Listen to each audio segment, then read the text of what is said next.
దేవునికి మహిమ కలుగును గాక. మరి మనము కొలసి పత్రిక ధ్యానిస్తూ వచ్చాం. గడిచిన నెలలో లాస్ట్గా ఒక చిన్న పారాగ్రాఫ్ని మనం వదిలేసాం.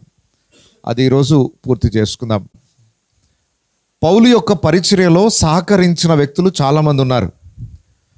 వాళ్ళని పౌలు ఎప్పుడు మర్చిపోలేదు. వాళ్ళ యొక్క పరిచర్యని జ్ఞాపకం చేసుకున్నాడు. వారికి వందనాలు తెలియజేస్తున్నాడు. పౌలు జీవితంలో నుండి ఒక అద్భుతమైన పాఠం ఈరోజు మనం నేర్చుకోవాలి.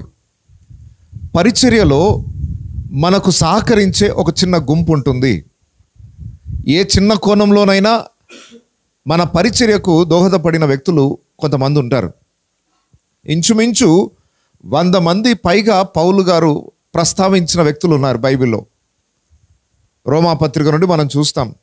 ఆయా సందర్భాలలో వారిని పేర్లు చెప్పి వారు ఏం పని చేశారు, వారు ఏ రీతిగా పరిచర్యలో సహకరించారు, ఈ వివరాలు పౌలు అనేక పత్రికలలో వారిని గూర్చిన వివరాలు తెలియజేశాడు. అంటే అపోస్తలుడైన పౌలుకి మనుషులతో మంచి సహవాసం ఉంది, మంచి టీం ఆయనకుంది.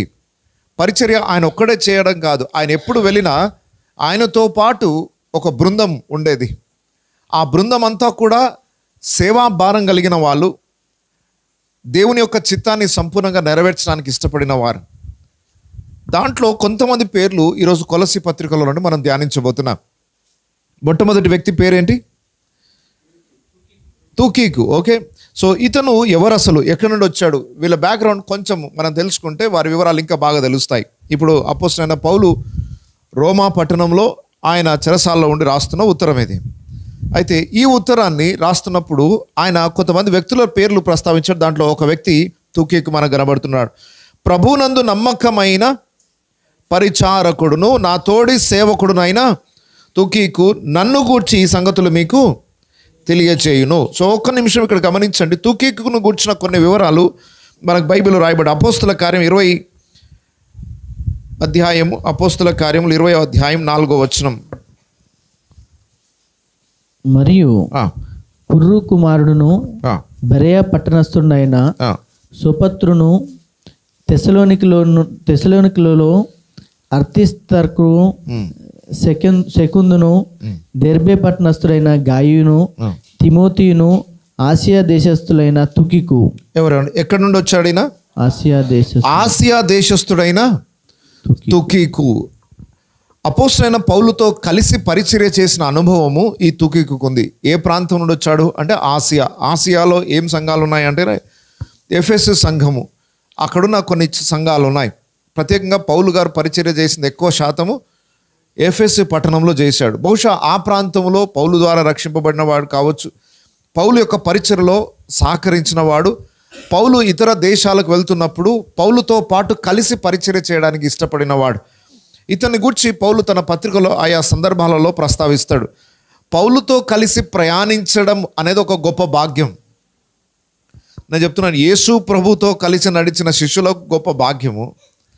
యేసును వెంబడిస్తున్న అపోస్తలుడైన పౌలుని వెంబడిస్తున్న ఆ గుంపు చాలా ధన్యకరమైనది. ఎందుకంటే అపోస్తలుడైన పౌలు దగ్గర ఉన్న ప్రత్యక్షతలు ఆ తరంలో ఇంకెవరి దగ్గర లేవు. అవన్నీ బహుశా వారు తెలుసుకునే ఒక గొప్ప అవకాశాన్ని దేవుడు ఈ తోటి సేవకులకు అనుగ్రహించి ఉంటాడు. సో తుకీకి నుండి మనం నేర్చుకోవాల్సిన మొట్టమొదటి ఆశ్చర్యకరమైన అంటే నమ్మకమైన పాఠాలు, గుణలక్షణాలు ఏంటి అని అంటే, అతడు ఒక మంచి సేవకుని వెంబడించడం నేర్చుకున్నాడు. రెండవది, ఆయన వెంబడించడమే కాదు, కొన్ని లక్షణాలు ఇంతకుముందు మనం కొలసి పత్రికలోనే చూసాం కదా. నమ్మకమైన పరిచారకుడు. వెంబడించే వాళ్ళు చాలామంది ఉంటారు, కానీ నమ్మకమైన వాళ్ళు కొందరే ఉంటారు. ఈ టైటిల్ని ఆయన పొందుకోగలిగాడు అని అంటే, నమ్మకమైన వ్యక్తి అనేది ఒక్క రోజుల్లో చూసి సర్టిఫై చేసేది కాదు, లేదా ఒక్క పని చెప్పి దాంట్లో నెరవేర్పు జరిగినంత మాత్రాన ఇతడు నమ్మకమైన వాడు అని చెప్పడానికి వీలు లేదు. అంటే కొన్ని దినాలుగా అపోస్తలుడైన పౌలు అతని వెంట తీసుకొని వెళ్తూ అతని జీవిత విధానాన్ని చాలా క్షుణ్ణంగా పరీక్షించి అతనికి అపోస్తలుడైన పౌలు ఇచ్చిన సర్టిఫికేట్, అతనికి ఇచ్చిన సాక్ష్యం ఏంటి అని అంటే, అతడు నమ్మకమైన వాడు, నమ్మకమైన పరిచారకుడు. ఈయన పెద్ద అపోస్తలుడు కాదు, ప్రవక్త కాదు, ఒక పరిచారకుడే. కానీ పరిచారకులలో కూడా అందరూ నమ్మకస్తులు కారు. సో సంఘం అనే ఈ యొక్క శరీరంలో రకరకాల పనులు ఉంటాయి. అపోస్తలు ఉంటారు, ప్రవక్తలు ఉంటారు, కాపర్లు ఉంటారు, ఉపదేశకులు ఉంటారు. ఎంతమంది ఉన్నా పరిచారకుల యొక్క సంఖ్య కూడా చాలా అత్యధికంగా అవసరం. అయితే ఆ పరిచారకులలో నమ్మకమైన వారి సంఖ్య చాలా అరుదుగానే ఉంటుంది. అలా అరుదుగా ఉంది కాబట్టే అపోస్తలుడైన పౌలు ఈయన పేరు చెప్పి మెన్షన్ చేయాల్సి వస్తుంది. అంటే అందరికీ ఈ లక్షణాలు లేవు అని, కేవలం కొంతమందికి మాత్రమే ఉంటాయి. ఆ కొంతమందిలో తుకీకు ఒకడు అని అపోస్తలుడైన పౌలు జ్ఞాపకం చేస్తున్నాడు. ఒకటి, నమ్మకమైన పరిచారకుడు. రెండవది నా తోడి సేవకుడునైనా తుకీకు.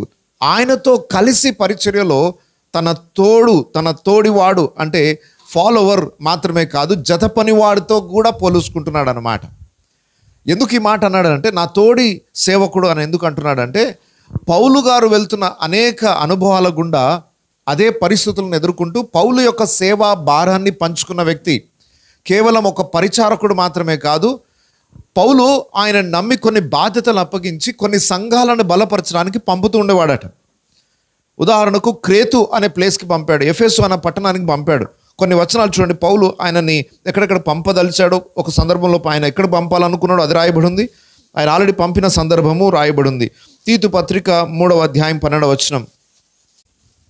నికోపోలిలో శీతాకాలము గడపవలనని నేను నిర్ణయించుకున్నాను గనుక నేను అర్తెమానైనను తుకికునైనను నీ యొద్దకు పంపినప్పుడు అక్కడికి నా యొద్దకు వచ్చుటకై ప్రయత్నము చేయము. రైట్, ఇక్కడ ఏమని అపోస్తలుడైన పౌలు తీతుకు రాస్తున్నాడు ఈ పత్రిక ఏంటంటే, నేను నీ యొద్దకు ఎవరిని పంపుతాను? తుకీకును పంపినప్పుడు నువ్వు నా యొద్దకు రావాలి. అంటే అక్కడ నీ రెస్పాన్సిబిలిటీ చూసుకోవడానికి ఒక వ్యక్తిని పంపిస్తాను. ఆయన అక్కడ రాగానే ఆయనకు ఆ బాధ్యతలు అప్పగించి నువ్వేం చేయాలి? నువ్వు నా దగ్గరికి రావాలి. సో తీతుని అపోస్తలుడైన పౌలు రమ్మని పిలిచేటప్పుడు మరి ఆ బాధ్యతలన్నీ ఎవరికి అప్పగించాలనుకున్నప్పుడు ఎవరిని పంపుతున్నాడట? తుకీకుని పంపుతున్నాడు. అంటే ఒక నమ్మకమైన పరిచారకుడు అని ఎందుకు అన్నాడంటే, కొన్ని బాధ్యతలను అప్పగించి పంపుతున్నప్పుడు ఆ బాధ్యతలను అతడు నమ్మకంగా నిర్వహించేవాడు. ఇంకొక సందర్భంలో ఎఫెసులో కొన్ని సమస్యలు ఎదురైనప్పుడు కూడా ఈ తుకీకుని పంపాడు. 2వ తిమోతి పత్రిక 4వ అధ్యాయం 11వ వచనంలో లాస్ట్ లైన్ ఉంటుంది. 11వ వచనం చదవండి. లూకా మాత్రమే నా యొద్ద ఉన్నాడు, మార్కును వెంటబెట్టుకుని రమ్ము, అతడు పరిచారము నిమిత్తము నాకు ప్రయోజనకరమైన వాడు. తుకీకును ఎఫెసునకును పంపితిని. తుకీకును ఎక్కడికి పంపాడట? ఎఫెసునకు. రైట్. తిమోతి పత్రికలో ఆల్మోస్ట్ అపోస్తలుడైన పౌలు యొక్క చివరి దినములవి. ఆ లాస్ట్ డేస్లో కూడా పరిచర్య గురించి ఎంత బాగా ఆలోచిస్తున్నాడో అపోస్తలుడైన పౌలు. ఆయన వెళ్ళిపోతున్నానని తెలుసు. పై వచనాలు చూడండి, 5వ వచనం చూడండి. 2వ తిమోతి పత్రిక 4వ అధ్యాయం 5వ వచనం, 6వ వచనం నుండి. నేను ఇప్పుడే పానార్పణముగా పోయిబడుచున్నాను, నేను వెడలిపోవు కాలము సమీపమై ఉన్నది. మంచి పోరాటం పోరాడితిని, నా పరుగు కడముట్టించితిని, విశ్వాసము కాపాడుకొంటిని. ఇక మీదట నా కొరకు నీతి కిరీటం ఉంచబడి ఉన్నది. ఆ దినమందు నీతిగల న్యాయాధిపతి అయిన ప్రభువు అది నాకు మాత్రమే కాకుండా తన ప్రత్యక్షతను అపేక్షించే వారికి అందరికీ అనుగ్రహించు. ఓకే, ఇక్కడ మీరు గమనించినట్లయితే అపోస్తలుడైన పౌలు గారి యొక్క పరిచర్య ముగింపు దినములలో ఉన్నాడు. ఇక నా ప్రాణము నా పానార్పణముగా పోయబడుచున్నది, ఇక నా పరుగు కూడా కడముట్టించాను, నా కర్తవ్యం అయిపోయింది అని తన పరిచర్య ముగింపు దినములకు వచ్చేసరికి చేతులు ఎత్తేసేయచ్చు, అయిపోయింది, ఇక నేను చేయాల్సినంతా చేసేసాను. కానీ అక్కడ కూడా ఎఫెసు సంఘం ఎలా ఉందో, అక్కడ పరిస్థితులు ఎలా ఉన్నాయో అక్కడికి ఎవరినన్నా పంపాలి అని అక్కడికి ఎవరిని పంపాడట? ఎఫెసుకి నేను తుకీకును పంపాను. ఎందుకంటే నేను అక్కడ వెళ్ళలేను, నేను చెరసాల్లో ఉన్నాను, కానీ ఆ సంఘాన్ని గుర్చిన భారం ఉంది. పౌలు హృదయంలోనున్న భారాన్ని పంచుకునే వ్యక్తి తుకీకు. పౌలుతో కలిసి ప్రయాణం చేసిన వాడు, పౌలు ఏదైనా బాధ్యత అప్పగిస్తే నమ్మకమైన పరిచారకుడిగా చేశాడు. అలాగే కొన్ని సమస్యలు సంఘాల్లో తలెత్తినప్పుడు పౌలు వెళ్ళి చేయలేని పనులు కూడా తుకీకు వెళ్ళి చేయగలిగాడు. సో దయచేసి అలాంటి సేవ దృక్పథం కలిగిన వ్యక్తులు మన టీంలో ఉంటే మన పరిచర్య చాలా బాగా సాగుతుంది. విశ్వాసులైన వారు గుర్తించండి, ఆ నమ్మకమైన లక్షణాలు కలిగిన వ్యక్తులుగా మీరు మీ సంఘ నాయకునికి మీరు తోడుగా ఉంటే వారు ఇంకా అద్భుతమైన సేవ చేయగలుగుతారు. సో ఇది తుకీకును గుర్చిన కొన్ని వివరాలు మనకు పౌలు ద్వారా మనకు తెలియజేయబడ్డాయి. నెక్స్ట్ అదే పారాగ్రాఫ్లో మనకు కొలసి పత్రికలో ఇంకొక వ్యక్తి పరిచయం అవుతున్నాడు. 4వ అధ్యాయం 7వ వచనంలో ఏమంటున్నాడు? ఇంకా తూకీకు వచ్చి ఏం చేస్తారని రాయబడి ఉంది. నా తోడి సేవకుడినైన తూకీకు నన్ను గూర్చిన సంగతులన్నీ మీకు అంటే ఇప్పుడు పౌలు ఏ పరిస్థితుల్లో ఉన్నాడో, ఎలాంటి సిచ్యువేషన్లో ఉన్నాడో, ఏ కేసులో ఉన్నాడో, ఎన్ని రోజులు ఇంకా విడుదలవుతుందా, లేదా ఇతన్ని మరణశిక్షకు అప్పగిస్తారా, ఎలాంటి శ్రమ అనుభవిస్తున్నాడు, ఆయన వేదనలు, ఆయన పరిస్థితి అంతా తూకీకు చూశాడు. కాబట్టి ఆయన వచ్చినప్పుడు నా గురించి అన్ని మీకు వివరాలు తెలియజేస్తాడులేండి. ఆ రోజుల్లో ఫోన్స్ లేవు. ఒక పరిస్థితిని గురించి వివరించాలంటే, ఒక సమాచారం ఇంకో దగ్గరికి వెళ్ళాలన్నా ఒక మనిషి తీసుకెళ్లాల్సిందే, ఒక పత్రిక వెళ్ళాలన్నా ఒక మనిషి తీసుకెళ్లాల్సిందే. అప్పట్లో పోస్టల్ డిపార్ట్మెంట్స్ కూడా ఏం లేవు. ఒక ఉత్తరం పంపాలి అని అంటే ఒక వ్యక్తిని పంపాల్సిందే.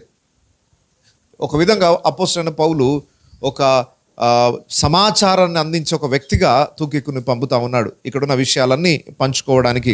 సో సమాచారాన్ని అందించే వ్యక్తిగా తూకీకు కనబడ్డాడు. అయితే ఆయన వచ్చి అన్నీ మీకు బోధించును. 8వ వచనం నుండి చూడండి. మీరు మా స్థితి తెలుసుకున్నట్లును మీ హృదయములను అతడు ఆదరించినట్లును అతనిని అతనితో కూడా నమ్మకమైన ప్రియ సహోదరుడైన ఒనేసిమును మీ వద్దకు పంపుచున్నాను. అక్కడ ఇంకొక వ్యక్తి పేరేంటి? ఒనేసిము. రైట్. ఒనేసిము గురించి మనకు ఆల్రెడీ సుపరిచితమే. ఫిలెమోను పత్రికలో మనం చూస్తాం.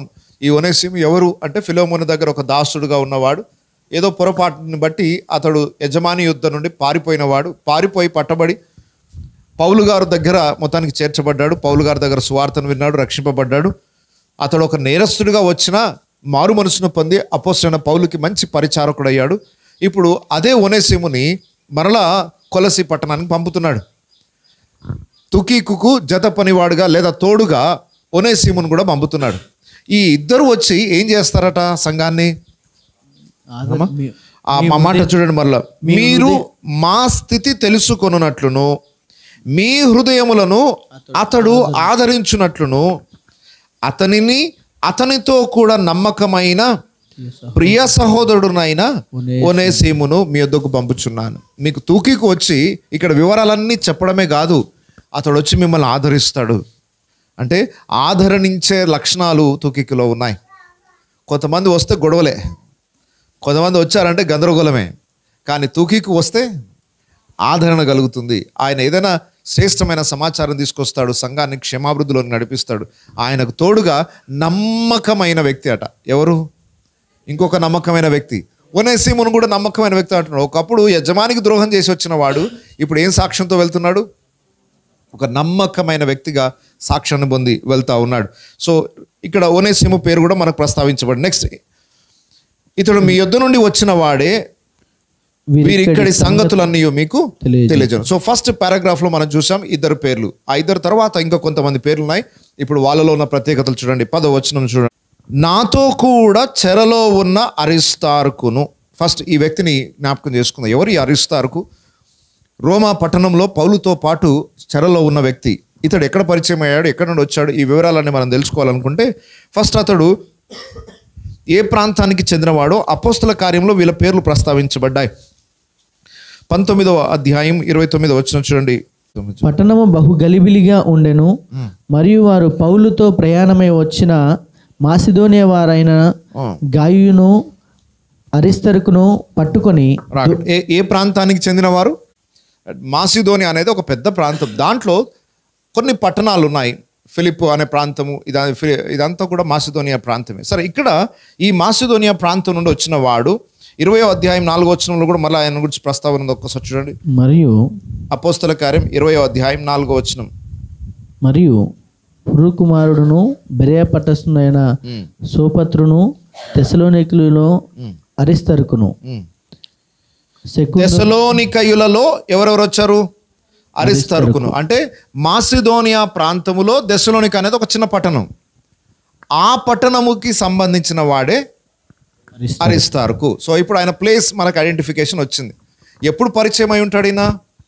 పౌలు గారి 2వ మిషనరీ జర్నీలో మాసిదోనియా ప్రాంతాలకు వెళ్ళి సువార్త చెప్పినప్పుడు ఇతడు రక్షింపబడిన వ్యక్తి అయి ఉంటాడు. అక్కడ నుండి పౌలుని అనుసరిస్తూ వెళ్తున్న వ్యక్తి. మాసిదోనియాలో పరిచయమైన ఈయన అపోస్తలుడైన పౌలు ఎఫెసీ పట్టణానికి వెళ్ళినప్పుడు ఆయనతో కూడా పరిచర్యలో వెళ్ళాడు. అయితే పౌలుతో కలిసి ప్రయాణం చేసినందుకు చాలా శ్రమలు ఎదుర్కోవాల్సి వచ్చింది. రైట్. ఇప్పుడు పౌలుతో పాటు ఆల్రెడీ ఇప్పుడున్న వ్యక్తులను గురించి మనం ధ్యానం చేస్తున్నాం. కొంతమంది పౌలు చేత పంపబడిన వారు ఉన్నారు, కొంతమంది పౌలుతో పాటు ఉన్నవారు ఉన్నారు, కొంతమంది పౌలు కొరకు శ్రమ అనుభవించిన వారు ఉన్నారు, కొంతమంది పౌలును విడిచిపెట్టి వెళ్ళిపోయిన వాళ్ళు ఉన్నారు. ఈరోజు అందరి గురించి మనం ధ్యానించబోతున్నాం. రైట్. దేవుని సేవకుడు ఎంత ఇంపార్టెంటో, దేవుని సేవకునికి సహకారంగా నిలిచున్న వారి యొక్క ప్రాముఖ్యత ఈరోజు మనం నేర్చుకోబోతున్నాం. చర్చ్ అన్న, పరిచర్య అన్న కేవలం ఏదో ఒక్క పాస్టర్నే మనం దృష్టిలో పెట్టుకుంటాం. కాదు, ఆ పాస్టర్కు తోడుగా ఎంతో మంది కలిసి పని చేస్తేనే ఆ పరిచర్య విజయవంతంగా కొనసాగుతుంది. సో దేవుడు మనని ఏ పరిచర్య కొరకు పిలిచాడో, ఒక పరిచారకునిగానా, సువార్థికుడుగానా, సేవకుడికి సహకారంగానా, లేదా ఒక ఉపదేశకునిగానా మన యొక్క పిలుపుని గుర్తించి ఆ పిలుపు ప్రకారం మనం పరిచర్య చేయాలి. సో ఇప్పుడు ఈ అరిస్తార్కుని గురించి మనం నేర్చుకోబోతున్నాం. ఏంటంటే అతడు మాసిదోనియా ప్రాంతానికి చెందినవాడు, ప్రత్యేకంగా దెస్సలోనిక పట్టణం నుండి వచ్చినవాడు. ఆయన వచ్చినప్పుడు పౌలు సువార్తను విని రక్షింపబడి పౌలుతో పాటు పరిచర్యలో సహకరిస్తున్న వ్యక్తి. అయితే ఇప్పుడు మనము అపోస్తల కార్యం 19వ అధ్యాయంలో చూసాం కదా. 19వ అధ్యాయం స్టోరీ మీకు కొంచెం జ్ఞాపకం ఉంటే సులభం అవుతుంది. అపోస్తలైన పౌలు ఎఫెసీ పట్టణంలో సువార్త ప్రకటిస్తున్నప్పుడు చాలా నెలలు అక్కడ గడిపాడు. ఎక్కువ సుదీర్ఘమైన సమయం గడిపాడు. ఆయన సుదీర్ఘమైన సమయం గడుపుతున్నప్పుడు అనేక మంది రక్షింపబడ్డారు. మాంత్రికులు కూడా వారి మాంత్రిక విద్యలన్నిటిని పడేసి వాటి పుస్తకాలన్నీ తీసుకొచ్చి కాల్చేసి వారు ప్రభునందు విశ్వాసం ఉంచారు. ఎన్నో సూచక క్రియలు, అద్భుత కార్యాలు జరిగాయి. విగ్రహారాధన పూర్తిగా క్షీణించిపోతుంది. ప్రజలలో ఒక రకమైన వ్యతిరేక భావం స్టార్ట్ అయింది. ఇంతమంది వేల సంఖ్యలో ప్రజలు రక్షింపబడుతుంటే ఒక కంసాలి వాడికి వ్యాపారం తగ్గిపోతుంది. అతనికి వ్యాపారం ఎందుకు తగ్గుతుంది? ఎఫెసీయుల అర్తమీ దేవి యొక్క విగ్రహాలు తయారు చేస్తూ ఉండేవాడు. బిజినెస్ తగ్గిపోతుంది. రోజు రోజు కొనేవారి సంఖ్య తగ్గిపోతుంది. ఎందుకు తగ్గుతుంది? అబ్బా, బాగా అద్భుతంగా నడిచే ఈ బిజినెస్ ఉన్నట్టుండి సడన్గా ఎందుకు తగ్గిపోయింది అని వాళ్ళు బిజినెస్ అనలిటిక్స్ రీసెర్చ్ చేశారు. ఏం జరిగింది అని అంటే, ఈయన వచ్చినది మొదలుకొని మా ప్రాంతం అంతా కూడా ప్రజలు ఆ బోధ వైపే త్రిప్పబడుతున్నారు. సో ఈ బిజినెస్ అంతటికి నష్టపోవడానికి కారణం పౌలే అని తెలుసుకున్నప్పుడు పౌలు మీద ఒక నేరారోపణ చేస్తున్నాడు ఆయన. వెంటనే అక్కడున్న సమాజపు పెద్దలందరినీ పోగు చేసి, ఇదిగో ఈయన రావడం ద్వారా నా బిజినెస్ తగ్గిపోవడం అనే సమస్య కాదు, డైరెక్ట్గా దేని మీద కేసు పెట్టాడంటే, ఇదిగో ఈయన వచ్చి మన దేవతకి అవమానం కలుగజేస్తున్నాడు. ప్రాబ్లం అంతా దేవతకు అవమానం చేసినందుకు కాదు. దేనికోసం? బిజినెస్ ఈయనకు డబ్బులు కొదువు అవుతున్నాయి అనే సమస్య, కానీ వారి దేవతకేదో అవమానం కలుగుతుంది అనేది కాదు ఇప్పుడు ఆయన సమస్య. సరే, మొత్తానికి ఈ అరిస్తార్కుని గురించి మనం గమనించాల్సింది ఏంటంటే, ఎక్కడున్నాడు ఇప్పుడు? అపోస్తలైన పౌలు ఉన్న స్థలంలో ఉన్నాడు. అపోస్తలైన పౌలు ఎక్కడున్నాడు? రోమాలో చెరసాలలో ఉన్నాడు. రోమాలో చెరసాలలో పౌలు గారితో పాటు ఇతడు ఉన్నాడనంటే ఇతడు ఏదో నేరం చేసినందుకు ఇతడు వెళ్ళలేదు. స్వతహాగా పౌలు గారితో కలిసి ఆయన శ్రమలలో పాలుభాగస్తుడు కావాలని విల్లింగ్నెస్తో, నేను ఆయనకు పరిచారకుడుగా చెరసాల్లో కూడా ఉండడానికి నేను ఇష్టపడుతున్నానన్న ఉద్దేశంతో ఆయనకు కూడా ఖైదీగా ఉండడానికి ఇష్టపడ్డాడు. చూడండి, ఇది స్వతంత్రతను పోగొట్టుకోవడానికి ఎవరు ఇష్టపడరు. పౌలు చెరసాల్లో ఉన్నాడు, చెరసాల్లో ఇబ్బందులు ఎదుర్కొంటాడు, ఆయనతో పాటు నేను కూడా ఉంటాను అని ఇష్టపూర్వకంగా ఆ చెరసాల్లోకి వెళ్ళిన వ్యక్తి ఇతను. రైట్. ఇప్పుడు పౌలుతో పాటు వెళ్ళడం ద్వారా ఏం లాభం వచ్చింది? ఎన్ని కోట్లు సంపాదించాడు సార్ పౌలు గారితో వెళ్ళి? పౌలు గారితో వెళ్ళి ఎన్ని కోట్లు సంపాదించాడు అని అంటే, కోట్లు సంపాదించలేదు, శ్రమలు సంపాదించుకున్నాడు. పౌలుతో వెళ్తే మామూలుగా ఉండదు పరిస్థితులు. ఎక్కడ చంపేస్తారోనన్న ప్రాణభయం, ప్రాణం కోల్పోతామేమో భయమే కాదు, రకరకాల శ్రమల గుండా ఈ అరిస్తార్కు వెళ్ళాడు, శ్రమలను అనుభవించాడు. ఇక్కడ రోమాలో చెరసాల్లో ఉన్నాడు. కానీ దానికంటే ముందు జరిగిన సంఘటన ఈ అపోస్తల కార్యం మనం చూస్తున్నాం. ఎఫెసులో వెళ్ళినప్పుడు ఒక పెద్ద సమస్య ఎదురైంది. ఆ కంసాలి వాడికి పౌలు మీద కోపం కలిగింది. ఈయన చేయబట్టి మన దేవత విగ్రహాలు సేల్ కావట్లేదు అని ప్రజలందరినీ పోగు చేసి పౌలుని చంపేయాలన్న ప్రయత్నం చేస్తున్న సమయంలో పౌలు గారు సేవలో ఎక్కడో బిజీగా ఉన్నాడు, అందుబాటులో లేడు. వాళ్ళకి తెలిసిపోయింది, పౌలు గారితో పాటు టీం వచ్చారు కదా, వాళ్ళని పట్టుకొని తీసుకురండి అని చెప్పేస్తే ఆ గుంపుగా వెళ్ళి పౌలుతో పాటు వచ్చిన టీం మెంబర్స్ని బంధించి తీసుకెళ్ళిపోతున్నారు. ఆ టీం మెంబర్స్లో ఎవరున్నారు చూడండి, ఇప్పుడు 28 నుండి చదువుకుంటారు. వారు విని రౌద్రముతో నిండిన వారై ఎఫెసీయుల అర్తమీదేవి మహాదేవి అని కేకలు వేసిరి. పట్టణం బహు గలిబిలిగా ఉండెను. మరియు వారు పౌలుతో ప్రయాణమై వచ్చిన మాసిదోనియా వారైన గాయియును అరిస్తర్కును పట్టుకొని దొమ్మిగా నాటకశాలలో చొరబడిరి. ఆగండి. పౌలు గారితో వెళ్తే ఏం జరుగుతుంది? దొమ్మిగా దెబ్బలు కూడా పడతాయి. రైట్. ఒకేసారి దమ్మిగా కూడుకొని వారిని బంధించి తీసుకుపోతున్నారు, కొట్టకుండా ఉన్నారంటారా? Brother can you please come అని బ్రతిమలాడుకొని తీసుకెళ్లారంటారా? నో. ఎంత ద్వేషంతో పౌలును చంపాలన్న ద్వేషంతో వచ్చిన వారు పౌలు దొరకలేదు. పౌలు దొరకకపోయేసరికి ఇద్దరు దొరికారు. గాయి అరిస్తారుకుని ఇద్దరిని పట్టుకొని దొమ్మిగా వారి మీద పడి వారిని బంధించి వారి నాటకశాలకు తీసుకెళ్తున్నారు. వారిని ఈడ్చుకుంటూ తీసుకెళ్లారన్నమాట. ఒకవేళ అరిస్తారుకు ప్లేస్లో మనలాంటి విశ్వాసుల పరిచారకులు లాంటి వాళ్ళు ఎవరైనా ఉంటే అనవసరంగా వచ్చాను పౌలు గారితో. మా ఊళ్ళో ఏదో చక్కగా పని చేసుకుని బతికితే అయిపోయేది. మంచి సుఖవంతమైన జీవితాన్ని వదులుకొని ఈయన వెంబడి తిరగాల్సి వచ్చింది. ఈయన వెంబడి తిరిగినందుకు నాకు వచ్చిన లాభం ఏంటి? నన్ను తీసుకెళ్ళిపోయి ఇప్పుడు ఏం చేస్తారో ఏమో, ఎక్కడ బాధతారో ఏమో. సో ఆ పరిస్థితుల్లో పౌలు కొరకు శ్రమ అనుభవించిన వ్యక్తి ఇతను.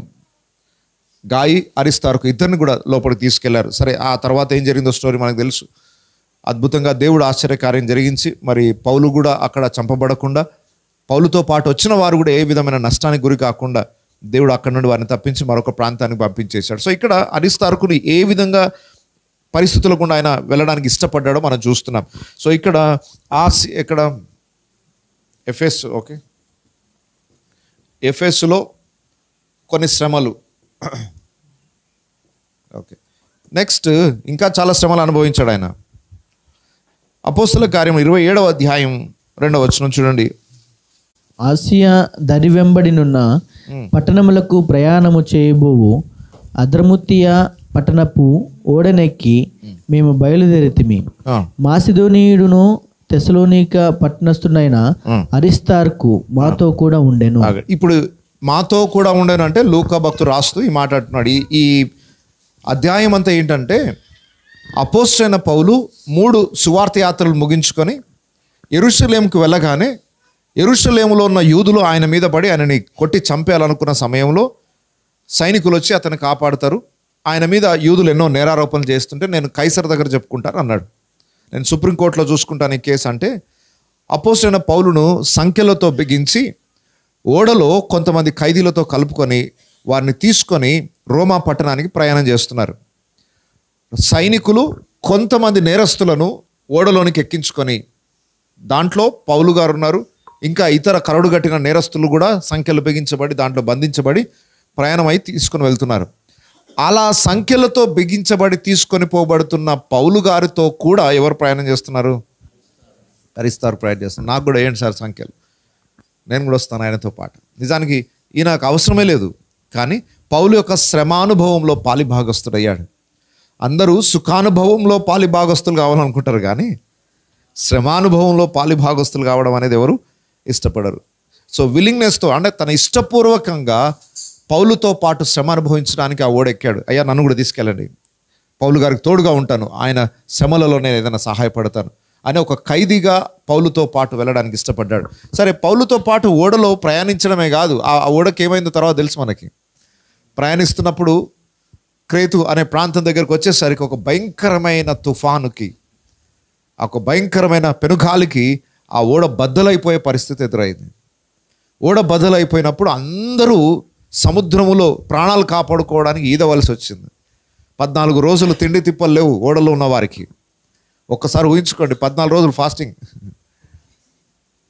ఎందుకు ఫాస్టింగ్ అని అంటే తినడానికి తిండి లేక కాదు, తిండి కళ్ళ ముందు ఉండి కూడా ఆ భయంకరమైన తుఫానికి ఓడ బద్దలైపోయే పరిస్థితుల్లో ఎక్కడ ప్రాణం పోతుందో తినుకుంటూ కూర్చోలేం కదా. ఇప్పుడు 14 రోజుల నుండి తిండి తిప్పలు లేకుండా కూర్చున్నారు. ఆ అనుభవం కూడా ఎవరు వెళ్ళారు? ఇప్పుడు అరిస్తారుకు వెళ్ళాడు. ఓడ బద్దలైపోయిన అనుభవం అపోస్తలుడైన పౌలు పొందుకున్నట్టు వీళ్ళు కూడా పొందుకున్నారు. ఓడ బద్దలైపోయినప్పుడు ప్రాణాలు కాపాడుకోవడానికి తలా ఒక చెక్కముక్కను పట్టుకొని దాన్ని ఆధారం చేసుకొని ఈదుకుంటూ ఒడ్డుకు చేరుకున్న గుంపులో అరిస్తారుకు కూడా ఉన్నాడు.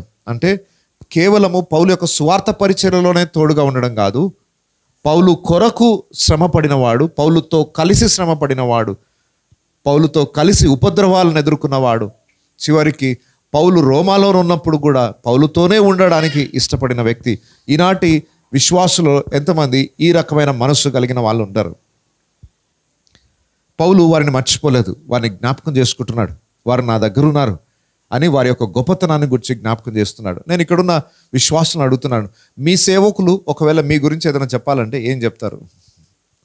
ఇప్పుడు పౌలు గారు అరిస్తార్కును గురించి ఈ మాటలు చెప్తున్నాడు కదా, ఇక్కడున్న విశ్వాసం నేను అడుగుతున్నాను, ఒకవేళ మీ సేవకుడు మీ గురించి ఏదైనా పత్రిక రాయాలనుకున్నాడు అనుకోండి, ఏం రాస్తాడు అనుకుంటున్నారు? ఏ విధంగా మనము పరిచర్య చేసాం దాన్ని బట్టి వాళ్ళు ఏం రాస్తారు. గుర్తుపెట్టుకోండి, అలాంటి మంచి సాక్ష్యాన్ని కూడా సంపాదించుకోవడం చాలా ప్రాముఖ్యమైన విషయం. సో ఇక్కడ అరిస్తార్కు ఒకరు అయిపోయారు. నెక్స్ట్ పౌలుతో పాటు ఉన్న వారిలో ఇంకా కొంతమందిని గురించి చెప్తున్నాడు.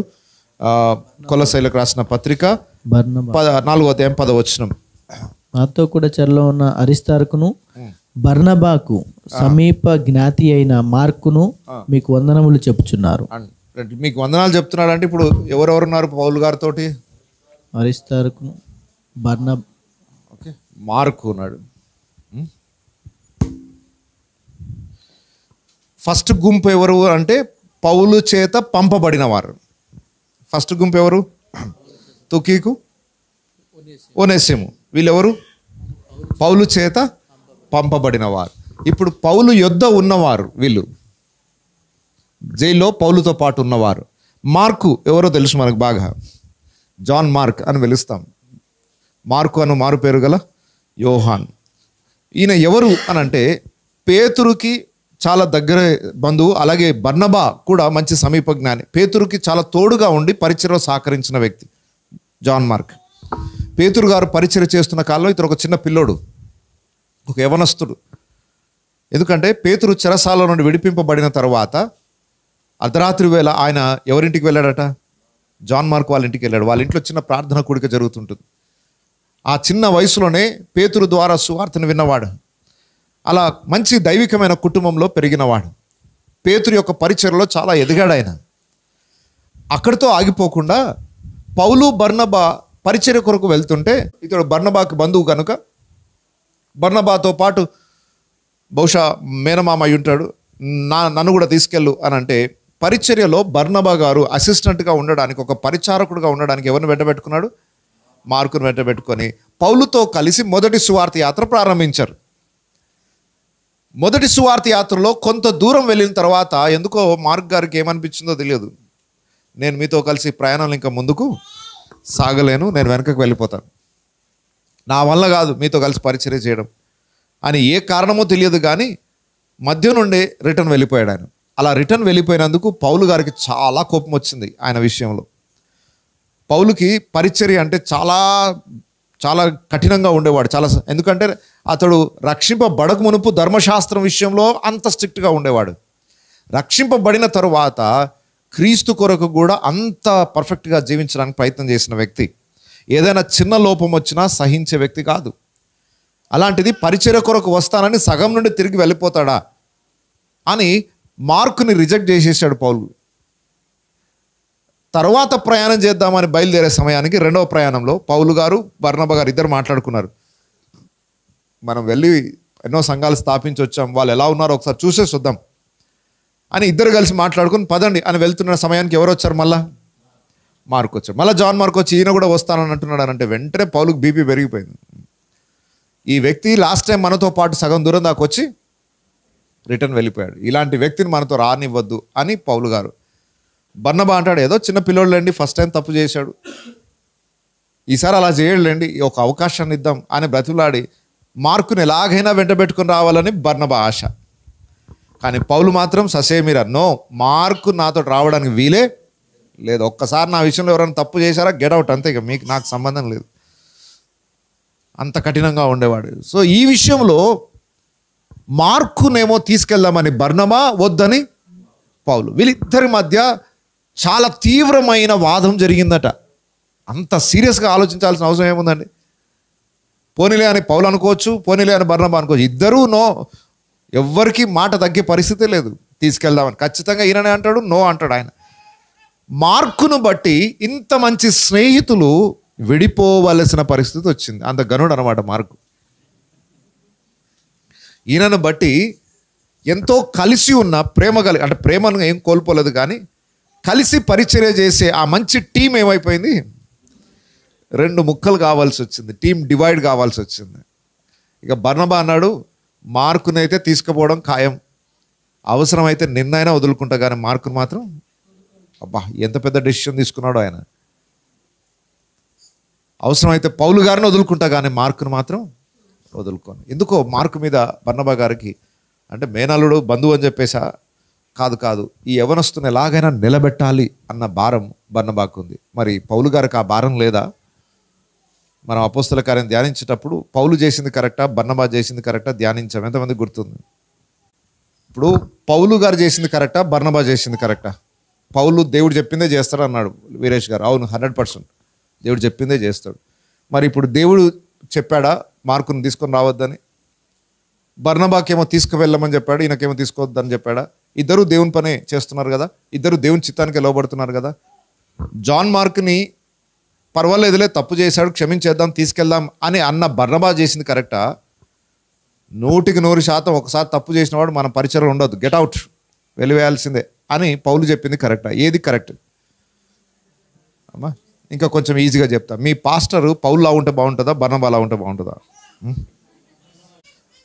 తప్పు చేయగానే గెట్ అవుట్, తలుపులు వేసేస్తున్నా, గేట్ బంద్, ఇంకోసారి నా సంఘంలో రావద్దు అంటే బాగుంటుందా? ఎంత లేట్ వచ్చినా పర్వాలేదులేండి రండి, ఏం చిన్న చిన్న పొరపాటు చేసినా పర్వాలేదులేండి, ఇప్పుడు కాకపోతే తర్వాత అయినా మారుతారు, పదండి రండి అని కొంచెం దయదలిచి దగ్గర పెట్టుకొని తీసుకెళ్తే బాగుంటుందా? తప్పు చేసిన వెంటనే స్ట్రిక్ట్గా రూల్ ఈజ్ రూల్ అని చెప్పేసి కఠినంగా వ్యవహరిస్తే బాగుంటుందా? మీ అయ్యగారు ఎలా ఉంటే మీకు బాగుంటుంది? ఇద్దరులా ఉండాలంటున్నారు.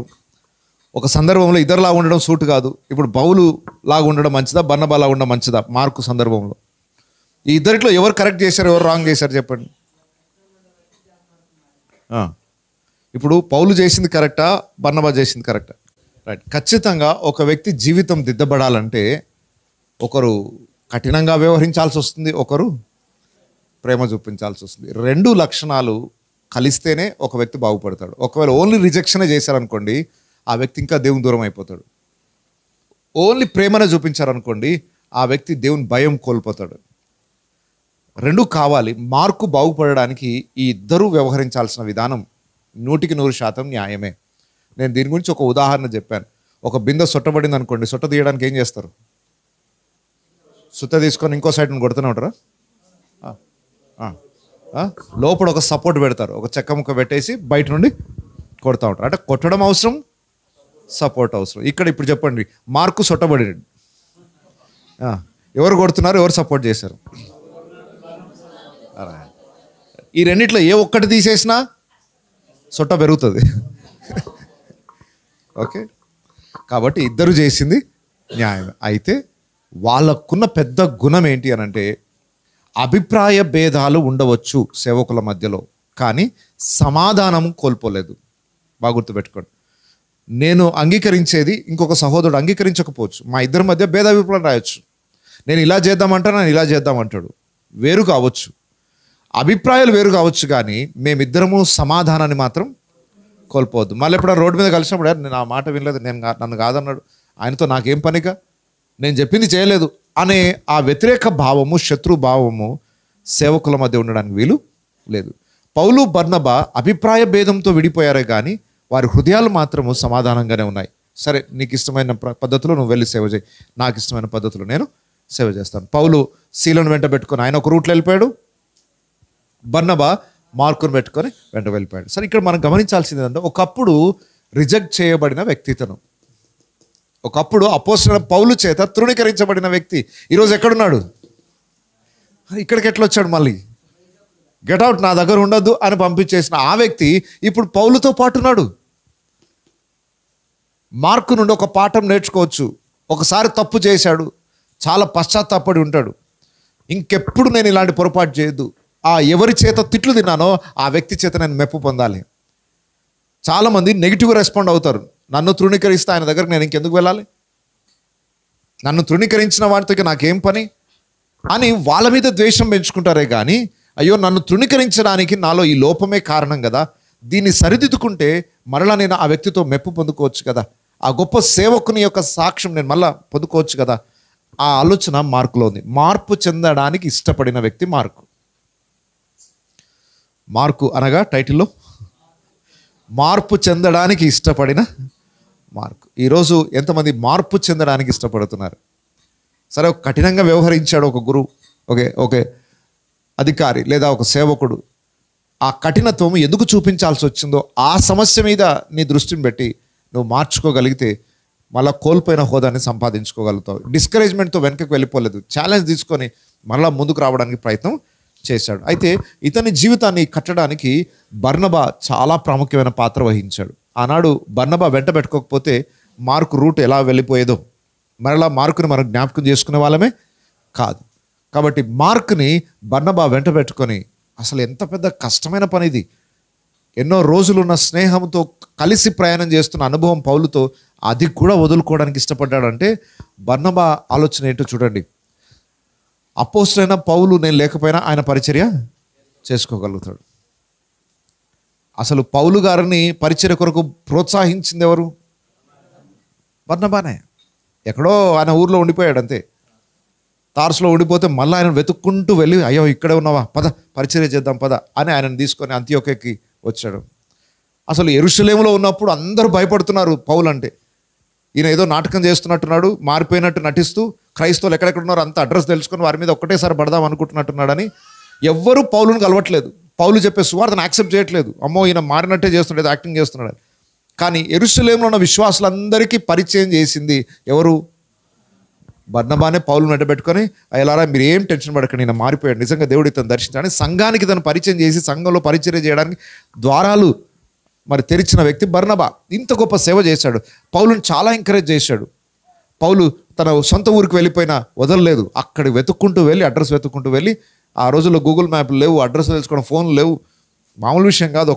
కొత్త దేశానికి వెళ్ళి, కొత్త ఊరికి వెళ్ళి, ఆయనని ఊరూరు వెతుక్కుంటూ వెళ్ళి పౌలు ఎక్కడున్నాడు అని తెలుసుకొని ఆ పౌలును వెంటబెట్టుకొని వచ్చి పరిచర్య 3 మిషనరీ జర్నీస్ చేయడానికి పౌలును ఎంకరేజ్ చేసిన వ్యక్తి బర్నబా.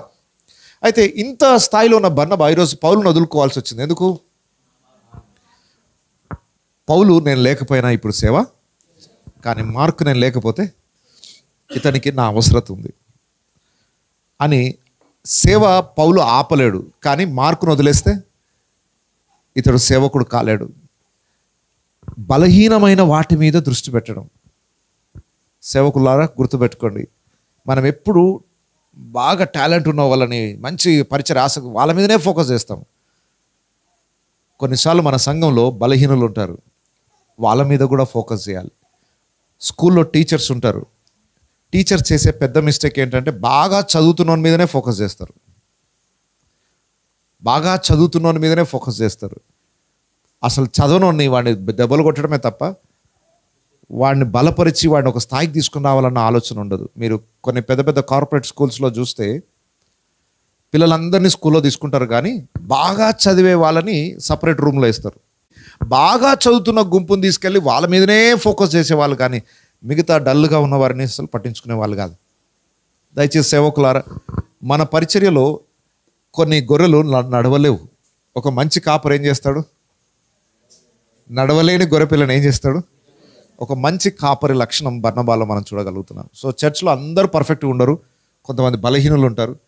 ఆ బలహీనులను కూడా విడిచిపెట్టకుండా, ఇది నడవట్లేదు ఈ గొర్రెపిల్ల అని, నేను మంచిగా హ్యాపీగా నడుస్తా ఉన్నా, ఇది ఒక్కటి చేయబట్టి నేను స్లో అయిపోయింది నా యాత్ర అంతా అని ఏ విశ్వాసాన్ని గురించి కూడా మనము నిర్లక్ష్యం చేయకుండా, నిరుత్సాహపడకుండా, ఒక్క గొర్రెపిల్ల కూడా మిస్ కాకుండా అన్నిటిని మోసుకొని వెళ్ళి, మెల్లగైనా పర్వాలేదు కానీ ఏ ఒక్క గొర్రెపిల్లను మోసుకోకుండా విడిచిపెట్టకుండా తీసుకొని వెళ్ళేదే మంచి కాపరి లక్షణాలు. సో బర్నబా ద్వారా మార్కు ఒక గొప్ప ప్రయోజకుడు అయ్యాడు. మార్కు యొక్క జీవితం మీద పేతురు ప్రభావం ఉంది. పేతురు ప్రభావం కూడా కనబడుతుంది మనకు. ఒకసారి 1 పేతురు పత్రిక 5వ అధ్యాయం 13 వచ్చిన చూడండి. బబులోనులో మీ వలె ఏర్పరచబడిన ఆమెయు నా కుమారుడైన మార్కును మీకు వందనములు చెప్పుచున్నారు. ఎవరంటున్నారు ఈ మాట? పేతురు అంటున్నాడు. పేతురుకు కూడా పరిచర్యలో సహకరించిన వ్యక్తి ఎవరు? మార్క్. ఇప్పుడు ఈ మార్కు సువార్త రాశాడు. 4 సువార్త గ్రంథములలో మొట్టమొదట రాయబడిన సువార్త గ్రంథం మార్కు సువార్త. ఈయన ఎంత గొప్ప స్థాయికి ఎదిగాడంటే, ఒకప్పుడు తృణీకరించబడిన వ్యక్తి పేతురుతో తాను గడిపిన సంవత్సరాలన్నింటిని బట్టి ఇన్ఫర్మేషన్ తీసుకున్నాడట. పేతురు గారు అసలు యేసుప్రభు ఎలా పుట్టాడు, యేసుప్రభు తల్లి ఎక్కడుంది, అన్ని వివరాలు పేతురు దగ్గర నుండి చాలా వరకు నేర్చుకున్నాడట మార్కు. దానికి తోడుగా పరిశుద్ధాత్మ యొక్క ప్రేరేపణను బట్టి యేసుక్రీస్తు యొక్క జీవిత చరిత్రని రాసిన మొట్టమొదటి చరిత్రకారుడుగా మార్కు ఉన్నాడు. సో ఇంత గొప్ప స్థాయికి ఎదగ చూడండి. పరిశుద్ధ లేఖనాలను రాయగలిగే స్థాయికి దేవుడు అతను తీసుకొని వచ్చాడు. ఒకసారి రిజెక్ట్ చేయబడి ఉండొచ్చు, కానీ నిరుత్సాహపడలేదు. కాబట్టి దయచేసి గమనించండి, ఎవరైనా ఎప్పుడైనా మనల్ని తృణీకరిస్తే నిరుత్సాహపడద్దు. ఇక నేను దేనికి పనికిరానేమో, ఇక వేస్ట్ ఏమో అనుకోవద్దు. సరే, నేను తృణీకరించబడడానికి ఏం బలహీనత నాలో ఉందో దాన్ని నేను సరి చేసుకోవాలి, కానీ ఏదో ఒక రోజు నేను సక్సెస్ అనేది చూడాలి. దయచేసి ఎప్పుడు ఓటమిలో బ్రతకకండి. దేవుడు ఖచ్చితంగా రెండవ అవకాశాన్ని ఇచ్చే దేవుడు. ఒకసారి పడిపోయిన తర్వాత దేవుడు ఇతడు నాకు పనికిరాడని రిజెక్ట్ చేయడు. ఏం చేస్తాడు? ఇంకొక ఛాన్స్ ఇస్తాడు. ఆ ఛాన్స్ని సద్వినియోగం చేసుకోవాలి.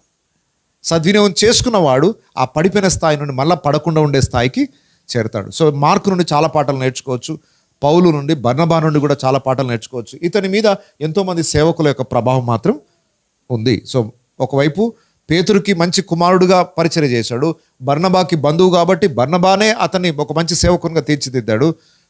మూడవది, అపోస్తలైన పౌలు ఎవరైతే రిజెక్ట్ చేశాడో ఆయనకు కూడా ఎంత సహాయపడ్డాడో చూడండి. తిమోతి 2వ పత్రిక 4వ అధ్యాయం 11వ వచనం.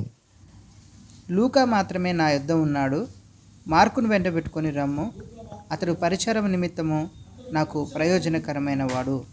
తుకికును ఎఫెసునకు ఆగండి, ఎవరంటున్నారు ఈ మాట? ఒకప్పుడు వద్దు, గెట్ అవుట్ అన్నాడు కదా, ఇప్పుడు ఏమంటున్నాడు? తిమోతికి చెప్తున్నాడు, కొంచెం వచ్చేటప్పుడు కొంచెం మార్కును వెంట పెట్టుకొని రా నాయన. ఎందుకు సార్? మార్క్ ఎందుకు సార్? అప్పుడు వద్దన్నారు కదా. లేదు, పరిచారకుడుగా అతడు నాకు చాలా ప్రయోజకుడు, నాకు చాలా పని చేసి పెట్టాడు. అంటే ఇంత మునుపు మనం కొలసి పత్రిక చూస్తున్నాం కదా, ఆ కొలసి పత్రిక రాసే టైంకి ఎక్కడున్నాడు మార్కు? పౌలుతో పాటున్నాడు, పౌలుకి చాలా సహాయపడ్డాడు. తర్వాత వేరే పని నిమిత్తం పంపబడ్డాడు. ఇప్పుడు పౌలు రోమాలో మళ్ళా కొద్ది రోజులు జైల్లో విడిపించారు ఆయనని. మళ్ళా జైల్లో వేసిన తర్వాత రాసిన పత్రిక తిమోతి పత్రిక. సెకండ్ టైం జైల్లో వేసినప్పుడు మార్కు లేడు, తిమోతికి లెటర్ రాస్తున్నాడు, నువ్వు వచ్చేటప్పుడు మార్కుని తీసుకొని రా, ఇంతకుముందు నేను జైల్లో ఉన్నప్పుడు నాకు చాలా సహాయపడ్డాడు, ఆ మార్కుని కొంచెం వెంట పెట్టుకొని రా నాయన. ఒకప్పుడు వద్దన్న పౌలే ఇప్పుడు మార్కుని ఏం చేస్తున్నాడు? నాకు ఆయన కావాలి. నాకు చూడండి విశ్వాసులారా, ఒక విషయ పాఠం గుర్తు చేసుకోండి. ఎవరెవరైతే మనం రిజెక్ట్ చేస్తారో ఒకరోజు వాళ్ళకే మనం ఉపయోగపడే స్థాయికి ఎదగాలి. వాళ్ళు రిజెక్ట్ చేశారు కాబట్టి నేను ఇంకా దూరం అయిపోతాను అనుకోవద్దు. నో, నా రిజెక్షన్కి కారణం ఏంటి? ఏ లోపాన్ని బట్టి ప్రజలు నన్ను వ్యతిరేకించారు, ఆ లోపాన్ని సరిదిద్దుకొని మనం మెప్పు పొందుకునే స్థాయికి ఎదగాలి. సో జాన్ మార్క్ ఒక మంచి సాక్ష్యాన్ని సంపాదించుకున్న వ్యక్తి, మనలాగానే ఎన్నోసార్లు బలహీనతలతో పడిపోయిన వ్యక్తి కావచ్చు, కానీ చివరికి ప్రభు కొరకు నిలబడిన వ్యక్తి, ప్రభు కొరకు ప్రభు జీవిత చరిత్రను రాసిన వ్యక్తి. ఏ వ్యక్తి చేత తృణీకరించబడ్డాడో అదే వ్యక్తి చేత అతడు నాకు కావాలి, అతను నాకు ప్రయోజకుడు అన్న మాట, ఆ సాక్ష్యాన్ని సంపాదించుకున్నాడు మార్క్. సో ఈరోజు మార్కులు లాంటి వాళ్ళు ఎవరైనా ఇక్కడ ఉన్నట్లయితే, అప్పుడప్పుడు బలహీనపడి తొట్టిల్ల సందర్భాలు ఉన్న వాళ్ళు ఎవరైనా ఉన్నట్లయితే తిరిగి మార్కులాగా నిలబడాలని ఈ యొక్క సందేశం ద్వారా మిమ్మల్ని హెచ్చరిస్తూ ఉన్నాను. సో ఇప్పుడు పౌలుతో పాటు ఉన్న వ్యక్తులలో 2 పేర్లు అయిపోయాయి. ఇంకా కొంతమంది చూద్దామా? ఓకే, మళ్ళీ కొలస్సీ పత్రిక 4వ అధ్యాయం 10వ వచనం మళ్ళీ చూడండి. నాతో కూడా చెరలో ఉన్న అరిస్తార్కును బర్నబాకు సమీప జ్ఞాతి అయిన మార్కును మీకు వందనములు చెప్పుచున్నారు. ఈ మార్కును గూర్చి మీరు ఆజ్ఞలు పొందితిరి. ఇతడు మీ యొద్దకు వచ్చిన ఎడల ఇతని చేర్చుకొనుడి. ఆగండి, ఈ మార్కును గూర్చి మీరు ఆజ్ఞలు పొందితిరి అంటే మార్కు వస్తాడు, కొంచెం ఆయన మాట వినండి, కొన్ని పనులు అప్పగించాను, ఆయనకు సహకరించనని బహుశా ఏవో హెచ్చరికల్ని అపోస్తలుడైన పౌలు ఇచ్చాడు. ఇక్కడ నుండి ఈ పత్రిక అయిపోయిన తర్వాత మార్కుని పంపించాడు. మార్కుని ఎఫెసులోకి పంపించిన తర్వాత పౌలు కొద్ది రోజులు రోమాలో స్వతంత్రంగా పరిచర్య చేశాడు. మళ్ళా పౌలుని తీసుకెళ్ళిపోయి జైల్లో వేశారు. వింటున్నారా? ఈ పత్రిక రాసే టైంకి ఎక్కడున్నాడు పౌలు? తన అద్దె ఇంట్లో ఉన్నాడు. ఒక రూమ్ రెంట్కి తీసుకొని సైనికుల కావలి మధ్యలో ఉన్నాడు. మార్కుని పంపిన తర్వాత కొద్ది రోజులు స్వతంత్రంగా పరిచర్య చేసుకునే స్వాతంత్రం పౌలు గారికి ఇచ్చారు. స్వతంత్రంగా పరిచర్య చేసిన తర్వాత మరలా పౌలు గారిని బంధించి అప్పుడు అద్దె ఇంట్లో కాదు, డైరెక్ట్ రోమా జైలుకి తీసుకెళ్ళిపోయారు.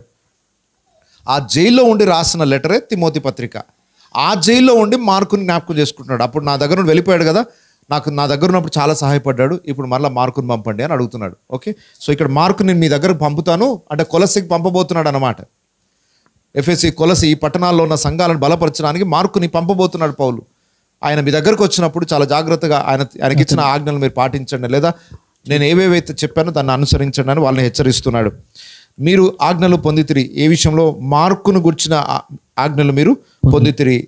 ఇతడు మీ యొద్దకు వచ్చిన ఎడల ఇతని చేర్చుకొనుడి. ఓకే, ఇప్పుడు మార్కు స్టోరీ అయిపోయింది. 11వ వచనం చూడండి. మరియు యూస్తు అను యేసు కూడా మీకు వందనములు చెప్పుచున్నాడు. మీరు సున్నతి పొందిన వారిలో చేరిన వారు. వీరు మాత్రమే దేవుని రాజ్యము నిమిత్తము నా జత పని వారై ఉన్నారు. ఇక్కడ యూస్తు అనే వ్యక్తిని పూర్తి డీటెయిల్స్ మనకి ఇవ్వలేదు, కానీ యూస్తు అనే ఈ వ్యక్తి యూదులలో నుండి రక్షింపబడిన వ్యక్తులలో వీళ్ళందరూ. అరిస్తార్కు, మార్కు, మూడో వ్యక్తి ఎవరు? యూస్తు అని, యేసు అనే పేరు కూడా ఉంది ఆయనకి, యూస్తు. ఓకే ఓకే వీరు మాత్రమే యూదులలో నుండి రక్షింపబడిన వారు, అనగా సున్నతి పొందిన వారు. యూదుల మధ్యలోనికి వెళ్ళాలంటే వీళ్ళని మాత్రమే రాణిస్తారు మధ్యలోనికి.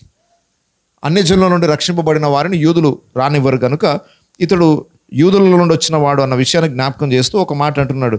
యూస్తు అను యేసు కూడా మీకు వందనములు చెప్పుచున్నాడు. వీరు సున్నతి పొందిన వారిలో చేరిన వారు. వీరు మాత్రమే దేవుని రాజ్యము నిమిత్తము నా జత పని వారై ఉన్నారు. అబ్బా, వీరు మాత్రమే. ఇప్పుడు ఈ ఫైనల్ స్టేజ్లో నాకు దగ్గరగా ఉన్న వ్యక్తులు ఎవరు? వీరు మాత్రమే నా పరిచర్యలో చాలా సమీపంగా దేవుని రాజ్యము నిమిత్తము నా జత పని వారై ఉన్నారు. ఎందుకు పౌలుతో జత కట్టారు వీళ్ళు? పౌలు దగ్గర నుండి ఏం ఆశించి జత కట్టారు? పౌలు గారికి కొంచెం అమెరికా ఫండ్ వస్తుంది, దాంట్లో కొంచెం మేము కూడా షేర్ తీసుకుందాం అనుకుంటున్నాం. పౌలు గారికి ఏదో ఎక్కడుండో లాభం వస్తుంది, దాంట్లో మనం కూడా పంచుకుందాం అని రాలేదు.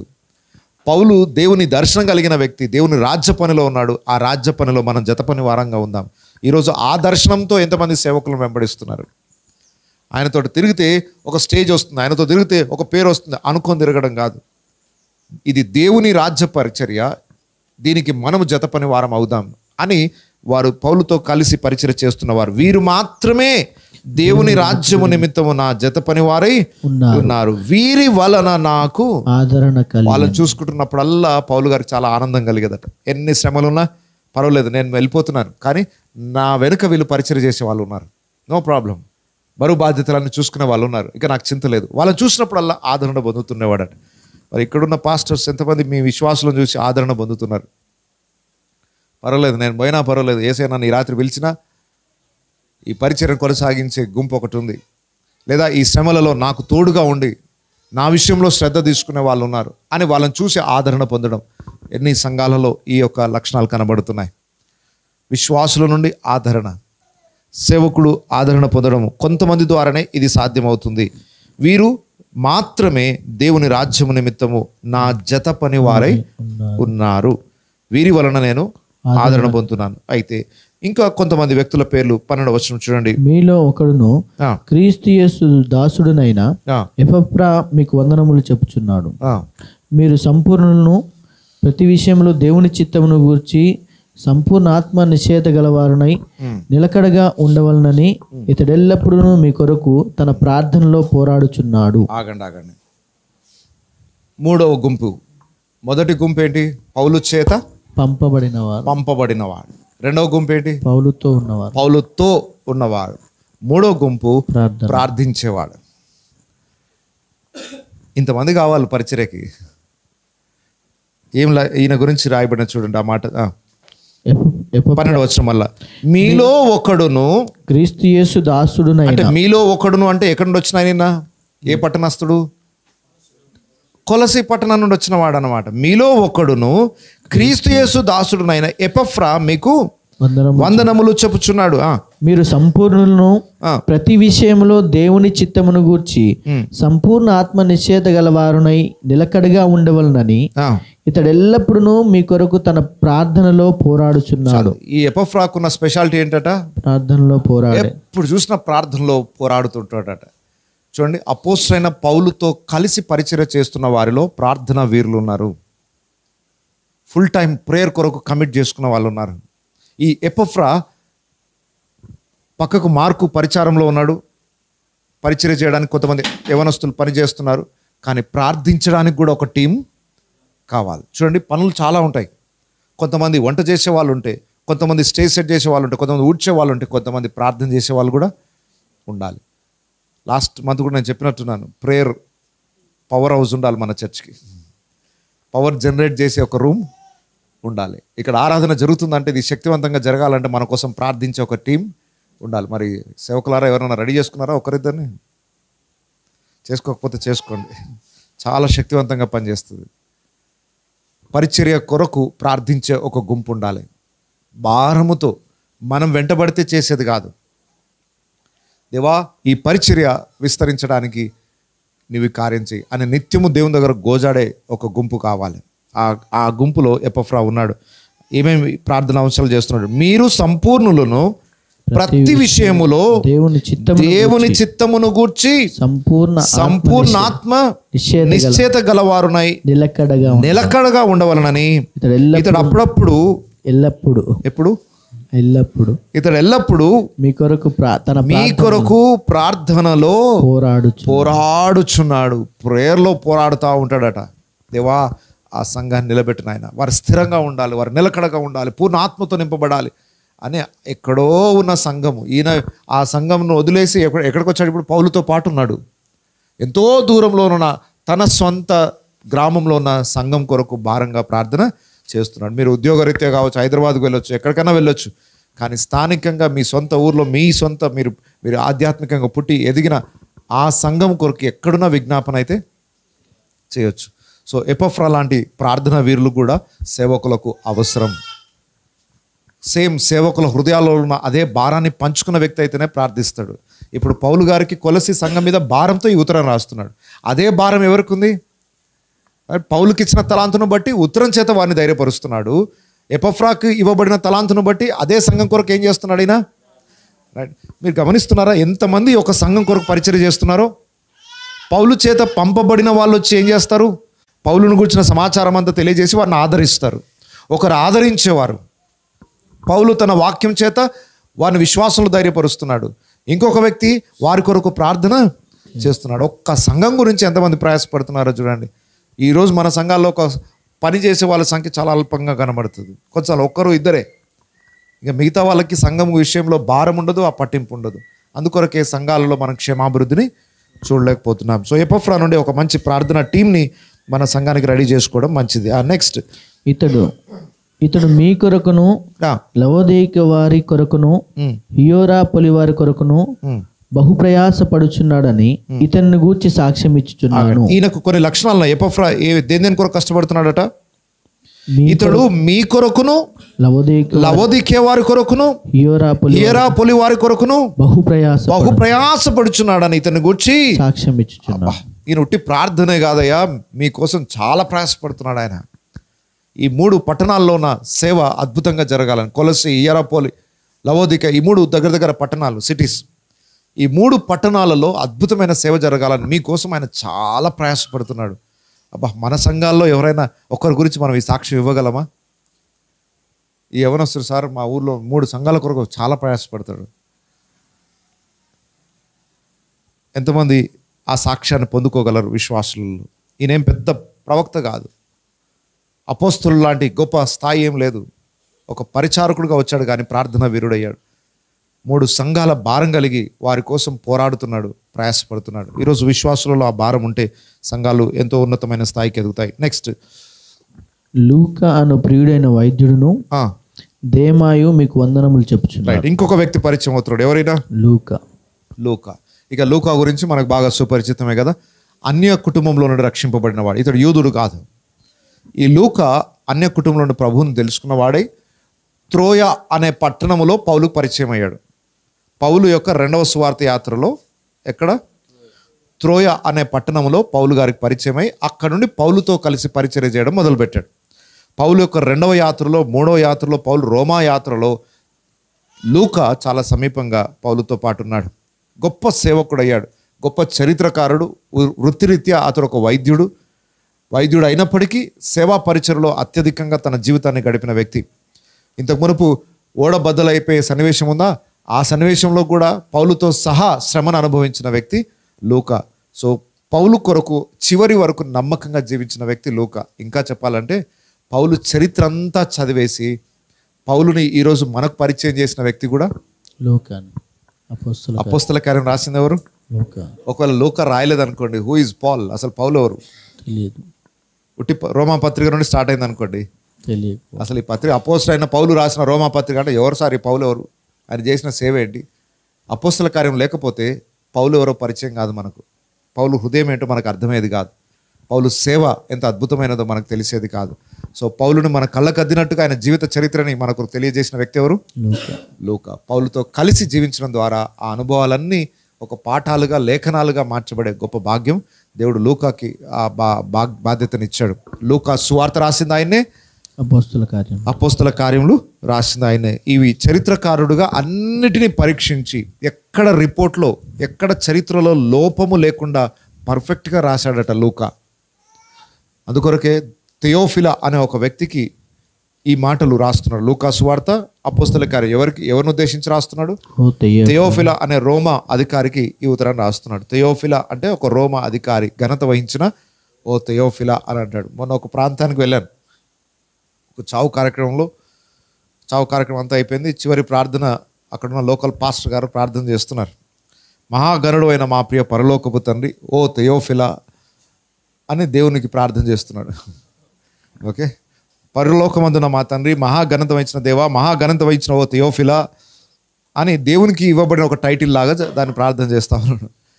అంటే థెయోఫిలా ఎవరు అనే సంగతి ఆ వ్యక్తికి తెలియదు. సో దయచేసి గమనించండి, బైబిల్ అంత గుడ్డిగా మనం చదవకూడదు. బైబిల్ని క్షుణ్ణంగా చదవాలి. ఎవరి గురించి చెప్పబడిన మాట అది తెలుసుకుంటే మనం యథార్థంగా పరిచర్య చేయడానికి అవకాశం ఉంది. సరే, వారికి పల్లెటూరులో వారికి అవకాశం లేక, నేర్చుకునే ఛాన్స్ లేక, వారు చదివింది వారికి అర్థమైంది వారు అనుసరిస్తున్నారు. ఏదేమైనప్పటికీ దేవుని వాక్యం తెలుసుకునే అవకాశం దేవుడు మనందరికైతే ఇచ్చాడు. మనకు థెయోఫిలా తెలుసు, లూకా తెలుసు, ఇంకా కొంతమంది పరిచయాలు కూడా అయ్యారు. ఈరోజు చాలామంది పరిచయం అయ్యారు. వాళ్ళ జీవితాలను స్టడీ చేయడం ద్వారా మన జీవితాలు బాగుపడతాయి. ఏదో గుడ్డిగా ఒక లైన్లో వేసి ఒక ట్రాక్లో వెళ్ళిపోతూనే ఉన్నాం కానీ పరిచర్య నానా రకాలు, పరిచర్య పలు విధములు. కొరింథీ 1:12 అధ్యాయంలో పరిచర్య నానా రకాల పరిచర్య కలిపితేనే క్రీస్తు సంఘం క్షేమాభివృద్ధి చెందుతుంది. ఇక్కడ లూకా గురించి మనకందరికి తెలుసు. పౌలు యొక్క జత పనివాడు లూకా అను ప్రియ వైద్యుడు. ఆగండి, ఆయనకు ఫస్ట్ ఆయన ఎవరు, ఆయన వృత్తి అంటే చెప్తున్నాడు. లూకా అను ప్రియుడైన వైద్యుడును దేమయ్య మీకు వందనాలు. ఇక్కడ లూకాను గురించి ఎక్కువగా మనకు రాయకపోయినా ఆయన నాతోటి ఉన్నాడు, మీకు వందనాలు చెప్తున్నాడు అని అన్నాడు. సో లూకా గురించిన బ్యాక్గ్రౌండ్ మనకు తెలుసు కాబట్టి ఆయనలాగా జీవించే వాళ్ళు కూడా కావాలి. అవసరం లేదు. నిజానికి పౌలుతో వెళ్తే ఏం లాభం అండి? మంచి ఇంటి దగ్గర హాస్పిటల్ పెట్టుకుని నడిపిస్తే రోజు డబ్బులే. మంచి వృత్తి. ఆ రోజుల్లో డాక్టర్ అంటే మామూలు విషయం కాదండి. ఇప్పుడు ఎంబీబీఎస్ డాక్టర్లు ఇప్పుడున్న వైద్యపరంగా ఎంతో హోదా ఉంది వారికి. ఆ రోజుల్లో డాక్టర్స్ అరుదు. ఆ అరుదైన కాలంలో డాక్టర్ అనే టైటిల్ పొందుకున్న ఈ వ్యక్తి హ్యాపీగా ఒక క్లినిక్ పెట్టుకుంటే ఎంత బాగా సంపాదించవచ్చు. అన్ని కాదని చెప్పి పౌలు గారితో వెళ్ళడం, పరిచర్య భారం కలిగి వెళ్ళడం, అంటే కొన్నిటిని త్యాగం చేసుకొని వెళ్ళాల్సి వచ్చింది. ఆయన త్యాగం చేసుకొని వచ్చి ఏం లాభం సంపాదించాలంటే శ్రమలు ఎదుర్కోవాల్సి వచ్చింది. అయినా దేవుడు అతని యొక్క సమర్పణ జీవితాన్ని బట్టి ఒక గొప్ప సేవకుడుగా వాడుకోవడం మొదలుపెట్టాడు. ఎంత గొప్ప సేవకుడు అంటే ఈరోజు మనకు 2 గ్రంథాలు ఆయన రాయడం ద్వారా మన సార్వత్రిక సంఘానికి క్షేమాభివృద్ధిని కలిగజేసిన వ్యక్తి అయ్యాడు. అప్పుడు ఆయన చేసిన పరిచర్యనే కాదు, ఆ రోజు ఆయన పౌలుతో ఉండడాన్ని బట్టి ఈరోజు ఆయన పత్రికలు, ఆయన సువార్త గ్రంథం, ఆయన అపోస్తల కార్యం మనము చదివి క్షేమాభివృద్ధి పొందడానికి ఆశీర్వాద కారకుడయ్యాడు. మీరు అనుకుంటున్నారు ఈరోజు మనం చేసే సేవ ఈ రోజు కొరకే కాదు. ఈరోజు చేసే సేవ యొక్క ఫలము రేపు ఎన్ని తరాలు అనుభవిస్తాయో తెలియదు. నమ్మకంగా చేస్తే చాలు. ఈరోజు చేయాల్సిన పని నమ్మకంగా చేస్తే చాలు. సో లూకా అనే భక్తుడు పౌలుతో పాటు ఉన్న టీంలో ఆయన ఉన్నాడు. ఇంకొక ఆయన కూడా ఉన్నాడు. మీకు వందనములు చెప్పుచున్నాడు. రైట్, ఈ దేమా మీకు వందనాలు చెప్పుచున్నాడు. జస్ట్ 1 word చెప్పాడు కానీ దేమా స్టోరీ మనకు తెలుసు. అప్పటి వరకు పౌలుతో ఉన్నాడు కానీ పౌలుని వదిలేసి వెళ్ళిపోయిన గుంపు ఇది. తిమోతి 2వ పత్రికలో అదే దేమా ఇక్కడేమో ఎంత మంచి సాక్ష్యం ఇచ్చాడు ఆయన గురించి. లూకా అను ప్రియుడైన వైద్యుడును దేమాయు మీకు వందనములు చెప్పుచున్నాడు. రైట్, ఈ లూకాను గురించి 2వ తిమోతి పత్రిక 4వ అధ్యాయంలో ఏం చెప్పాడు? దేమా ఇహలోకమును స్నేహించి నన్ను విడిచి తెస్సలోనికకు వెళ్ళెను. ఇంత మునుపు నాతో కూడా ఉన్నాడు కానీ ఇప్పుడు మాత్రం నాతో లేడు. ఎక్కడికి వెళ్ళిపోయాడు? పౌలు చేత పంపబడ్డా? కాదు, పంపబడిన గుంపులో కూడా లేడు. పౌలుతో లేడు, పంపబడిన గుంపులో లేడు, ప్రార్థనా గుంపులో లేడు. మరి ఎక్కడున్నాడు? లోకంలో. దేమా ఇహలోకమును స్నేహించి నన్ను విడిచి తెస్సలోనికకు వెళ్ళాను. నన్ను విడిచిపెట్టి వెళ్ళిపోయాడు. లూకా మాత్రమే నా దగ్గర ఉన్నాడు. ఒకప్పుడు లూకా దేమా ఇద్దరు కలిసి ఉన్నారు, పౌలుతో పాటే ఉన్నారు, జత పనివారుగా పిలువబడ్డారు. కానీ ఒక టైం వచ్చింది, లూకా ఒక్కడే హత్తుకొని ఉన్నాడు. దేమా ఏమి చూసి వెళ్ళిపోయాడట, ఏం ఆశించి వెళ్ళిపోయాడట? ఇహలోకం. సో పరిచర్యలో కొంతమంది ఆ టీం కూడా ఉంటారు మన దగ్గర. మీతోనే ఉంటామని ఉంటారు, కానీ ఒక సమయం వస్తుంది లోకం ఆకర్షించగానే లోకాశని అనుసరించి దేవుని విడిచిపెడతారు, పరిచర్య విడిచిపెడతారు, దేవుని సేవకులను విడిచిపెడతారు, లోకం వైపు వెంబడిస్తారు. అలాంటి వాళ్ళు కూడా మన సేవా అనుభవంలో ఉంటారు, ఆల్రెడీ ఉన్నారు. ఓకే, సో ఇంకా కొంతమందిని పరిచయం చేసుకుందాం. రైట్, ఎన్ని గుంపులు చూసాం ఇప్పటికీ? 4 గుంపులు. పౌలుతో ఉండేవారు, పంపబడిన వారు, ఉన్నవారు, ప్రార్థించేవారు, వదిలేసి వెళ్ళిపోయేవాళ్ళు. కానీ ఇప్పుడు పౌలు ఎవరికైతే ఉత్తరాన్ని రాస్తున్నాడో ఆ గుంపును గురించి కొన్ని విషయాలు మనకు వారికి వందనాలు తెలియజేస్తూ రాసిన మాటలు ఉన్నాయి. 15వ వచనం నుండి చూడండి. లవోదికలో ఉన్న సహోదరులకును నుంపాకును వారి ఇంట ఉన్న సంఘమునకును వందనములు చెప్పుడి. ఇప్పుడు వందనాలు చెప్తున్నాడు. ఎవరి నుండి వందనాలో ఫస్ట్ చెప్పాడు, నాతో ఉన్నవారు మీకు వందనాలు చెప్తున్నారు అన్నాడు. ఇప్పుడు అక్కడున్న వారిలో కొంతమంది పేర్లు ప్రస్తావించి వారికి కూడా వందనాలు చెప్పండి అంటున్నాడు. ఎవరికి? ఇది కొలస్సీ పత్రిక, కొలస్సీ పట్టణానికి రాస్తున్నాడు. కొలస్సీ పట్టణానికి దగ్గరలోనే లవోదికే అనే పట్టణం కూడా ఉంది. అపోస్తలుడైన పౌలు అంటున్నాడు, లవోదికేలో ఉన్న సహోదరులందరికీ వందనాలు చెప్పండి.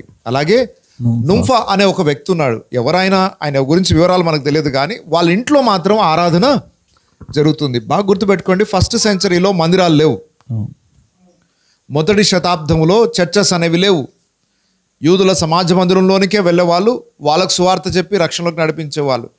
యేసు ప్రభుని నమ్ముకుంటే సమాజ మందిరం నుండి వెలివేసేవాళ్ళు. ఇక క్రైస్తవులు సమాజ మందిరాలలో ఆరాధించుకునే రోజులు లేవు. వారు ఎక్కడ ఆరాధించుకోవాలి? వారు ఇంటింటా కూడుకొనొచ్చు అన్న సిద్ధాంతాన్ని వారు ప్రారంభించారు. మందిరాలు కట్టడాలు లేనే లేవు. ఎవరింట్లో ఇక్కడ మందిరం సేవ జరుగుతుందనంటే నుంఫా అనే ఒక వ్యక్తి ఉన్నాడు, ఆయనకు కూడా వందనాలు చెప్పండి. వాళ్ళ ఇంట్లో సంఘం నడుస్తుంది. సో ఇంటనున్న సంఘములు ఈరోజు మనకు కావాలి. మనకు పెద్ద మందిరాలు ఉన్నా మరలా ఇంటింటా కూడుకునే అనుభవాలు కూడా ఉండాలి. ఎందుకు అనంటే సహవాసం బలపడేది చిన్న చిన్న గుంపుల ద్వారా. సో ఎంత పెద్ద సంఘం ఉన్నా చిన్న చిన్న గృహకూటాలు మనం ఖచ్చితంగా ఏర్పాటు చేయాలి. ఆ రోజుల్లో పెద్ద మందిరాలు లేవు, కానీ గృహకూటాలే మందిరాలుగా సంఘంగా పరిగణించబడేవి. కాబట్టి దేవుడు మనకు గొప్ప మందిరాలు ఇచ్చాడు, చాలా సంతోషం. కానీ దాంతో తృప్తి పడకండి. ఏం చేయండి? ఇంట ఉండే సంఘాలను ఏర్పరచండి. అక్కడక్కడ చిన్న చిన్న గ్రూప్స్ని, కొంతమంది 10 కిలోమీటర్లు 15 కిలోమీటర్ల నుండి ఎవ్రీ సండే వస్తూ ఉంటారు. వారం మధ్యలో వారు దేవుని ఆరాధించడానికి ఒక చిన్న గృహ కూడికను ఏర్పాటు చేయాలి. దాన్ని నడిపించడానికి ఒక నాయకుని ఏర్పాటు చేయాలి. సో సెల్ గ్రూప్స్ అంటాం, గృహ కూటాలు అని. ఆ గృహ కూటాలు కూడా ఒక్క పాస్టర్ వారం రోజులు ఇక్కడ ఒక దగ్గర అక్కడ ఒక దగ్గర అట్లా తిరగాల్సిన అవసరం లేదు. సంఘంలో నుండి కొంతమంది నాయకులను ఏర్పాటు చేసుకొని ఒక్కొక్క ఇంట్లో ప్రార్థనా కూటాలు పెట్టడం ద్వారా కూడా విశ్వాసులు పరిచర్యలో ఎదుగుతారు. నూతన ఆత్మలు కూడా చేర్చబడడానికి ఒక మంచి అవకాశం ఉంటుంది. ఎన్ని ఇళ్లలో ప్రార్థనా కూడికలు జరుగుతున్నాయి? ఒకప్పుడు ప్రార్థన గృహ కూటాలంటే చాలా జరిగేవి. ఈ మధ్య జరుగుతున్నాయా? సార్ గృహ కూడిక పెట్టుకోవాలంటే మళ్ళీ 5,000 ఖర్చు అవుతుంది సార్ అని. నేనంటే ఆ ఖర్చులు పెట్టుకున్న కూడికలు పెట్టుకోకండి, ఉట్టి ప్రార్థనా కూడికలు పెట్టుకోండి. ఎవరు కొడుతున్నారు మిమ్మల్ని? భోజనాలు పెట్టాల్సిన అవసరం లేదు. ఓకే, మీకు ఉంటే పెట్టుకోండి, ఆతిథ్యం ఇస్తే ఇవ్వండి, కానీ కంపల్సరీ రూల్ చేయొద్దు.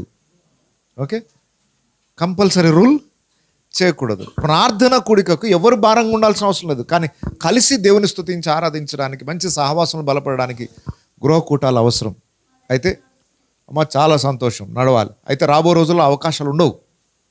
స్వతంత్రత ఉన్నప్పుడు చేసుకుందాం. రేపు ఒక రోజు రాబోతుంది ఇంట్లో కూడా ప్రార్థన కూడికలు పెట్టదనే రూల్. మన దేశంలోనే కొన్ని రాష్ట్రాలు ఆల్రెడీ ఈ రూల్స్ ఉన్నాయి. ప్రార్థన మీ ఇంటి వాళ్ళు తప్ప ఇంకొక కుటుంబం మీ ఇంట్లోకి వచ్చి ప్రార్థన చేస్తుందంటే చాలు కొట్టి వాళ్ళ మీద కేసులు వేసి జైల్లో పంపించే రోజులు మన రాష్ట్రంలోనే మన దేశంలోనే కొన్ని రాష్ట్రాల్లో ఉన్నది. ఆ పరిస్థితి మన దాకా రాలేదు కదా. మరి వచ్చేంతవరకు స్వతంత్రత ఉంది కదా, దాన్ని సద్వినియోగం చేసుకోవచ్చు కదా. సో గృహ కూటాలు జరగాలి, సెల్ గ్రూప్స్ అనేవి జరగాలి. దాని ద్వారా ఎంతోమంది నాయకులు సిద్ధపరచబడతారు, సేవ విస్తరిస్తుంది, కొత్త ఆత్మలు చేర్చబడతాయి, సహవాసం బలపడుతుంది. దాన్ని మర్చిపోకండి. సో నుంఫాకును ఆ వారి ఇంట ఉన్న సంఘమునకును, వాళ్ళ ఇంట్లో ఒక చర్చ్ ఉంది. Okay, next. ఈ పత్రిక మీరు చదివించుకొనిన తరువాత లవోదికే వారి సంఘములోనూ చదివించుడి. మీరు నేర్చుకుంటున్న విషయాలు మీ దగ్గరే ఆగిపోవద్దు, ఆ పక్క సంఘానికి కూడా చెప్పండి అంటున్నాడు. మన దగ్గర ఎట్లుంటుంది అంటే ఈ సంఘానికి పక్క సంఘానికి పడదా. కానీ పౌలు యొక్క సిద్ధాంతం ఏంటి? మీకు ఏ పాఠాలు అయితే నేను నేర్పించానో ఈ లెటర్ని ఎవరికి చదివించుకోవడానికి ఇవ్వండి, అంటే పక్క సంఘాలతో ఎంత మంచి సహవాసం ఉంటే ఈ పని చేయగలరు. ఆ రోజుల్లో ఒక సంఘానికి మధ్య విభేదాలు లేవు. సంఘాల్లో విభేదాలు ఉన్నాయి కానీ సంఘమునకు మాత్రం విభేదాలు లేవు ఆ రోజుల్లో. ఎందుకో తెలుసా? ఒక్క అధికారం కింద నడిచేవి, ఒక్క ఆత్మచేత నడిపించబడేవి, ఒకే సిద్ధాంతం మీద కట్టబడేవి. కాబట్టి ఆ సమస్య లేదు. కానీ ఈ రోజుల్లో మనకు ఎన్నో సమస్యలు ఉన్నాయి. ఎన్నో రకాల సిద్ధాంతాలు, ఎన్నో రకాల దర్శనాలు, ఎన్నో రకాల పద్ధతులు, విభిన్నమైన పరిస్థితులు మనం ఉంటున్నాం. కాబట్టి ఒక సంఘం ఇంకో సంఘం కలిసి ఉండే పరిస్థితి ఈరోజు. కానీ ఆదిమ సంఘంలో చూడండి ఎంత స్పెషాలిటీ ఉందో. మీకు పంపిన ఉత్తరాన్ని వాళ్ళకు కూడా ఇచ్చి చదివించుకోండి, వాళ్ళకు కూడా చదవడానికి ఇవ్వండి. మీరు నేర్చుకున్నవి మీ దగ్గర అయిపోద్దు, ఇంకొక సంఘం కూడా నేర్చుకోవాలి. సరే, ఇప్పుడు ఈరోజు పత్రికలు కాదు మన దగ్గర ఉంది, కానీ దేవుడు మనకి ఏదైనా సందేశం ఇస్తే అది మన దగ్గర ఉంచుకోకుండా ఏం చేయాలట? పక్క సంఘాలు. సో ఆ సహవాసాన్ని పెంచుకోవాలి. పక్క సంఘాలతో మనకు శత్రువులు కాదు, ఇతర సేవకులు శత్రువులు కాదు, ఇతర సంఘాలు శత్రువులు కాదు, అన్ని క్రీస్తు యొక్క సంఘాలే, శరీరంలోని భాగాలే. కాబట్టి ఆ సమాధానాన్ని చర్చెస్ సంపాదించుకోవాలి. ఈ చర్చల్లో వస్తారట, ఆ చర్చలు ముఖం అటు తిప్పుకొని పోతుంటారు, వందనాలు కూడా చెప్పలేని పరిస్థితి ఉంది ఈరోజు. అలా శత్రుత్వాన్ని సేవకులు కూడా డెవలప్ చేయొద్దు. వారు మన సంఘస్థులు కాదు, వాళ్ళ ఇంటికి మీ ఇంటికి ఎందుకు పిలిచిన వాళ్ళని. ఈరోజు సేవకులు అలా తిట్టే వాళ్ళు కూడా ఉన్నారు తెలుసా, చాలా మంది. ఆ సంఘస్థుతో నీకేం పని అంటే ఆ అభద్రతా భావం అక్కర్లేదు మనకి. మన పిల్లలు మన దగ్గరే ఉంటారు, ఏం భయపడకండి. నీ పిల్లలు అనుకున్న వారు ఎక్కడికి వెళ్ళరు. 100 మంది వచ్చి 100 మంది లాగినా నీ పిల్లలు మీ ఇంటికి వస్తారు రాత్రి కాగానే. మీ పిల్లలు అయితే వేరే పిల్లలను కట్టేసి పెట్టు, రేపు పొద్దున మళ్ళీ విప్పగానే వెళ్ళిపోతుంది. మరి ఎందుకు వాళ్ళ గురించి బాధపడడం? సో నీ పిల్లలా కాదా టెస్టింగ్ చేయాలంటే కూడా ఏం చేయాలి నువ్వు? సో కాలు చేతులు కట్టేసి ఇది నా పిల్లలు అనుకుంటే నీ పిల్లలే కాదు వాళ్ళు. కడితే ఉండేది పిల్లలు కాదు. కట్టకపోయినా బయటోడు లాగినా ఇది నా సంఘము, ఇది నా కాపరి, నా సేవ అని అనుకున్నవాడు ఎక్కడి నుండి వెళ్ళిపోడు. కాబట్టి ఫిల్టర్ అయిపోతారు. కాబట్టి సేవకులు మీరేం చింతించాల్సిన అవసరం లేదు. దేవుడు ఏర్పరిచిన వాడు, మీ ద్వారా రక్షింపబడిన వారు ఎక్కడికి వెళ్ళరు. ఆత్మీయ తండ్రిగా మిమ్మల్ని గౌరవిస్తారు, మీ స్థానంలో ఉంటారు. కాబట్టి ఆ నిజమైన ఆత్మీయ పిల్లలు ఎవరో వాళ్ళ మీద మనం ఫోకస్ చేస్తే సేవ విస్తరిస్తుంది. ఎప్పుడైనా ఏ రోజు పొట్టులాగా ఎగిరిపోయే వాటిని గురించి చింతించకండి.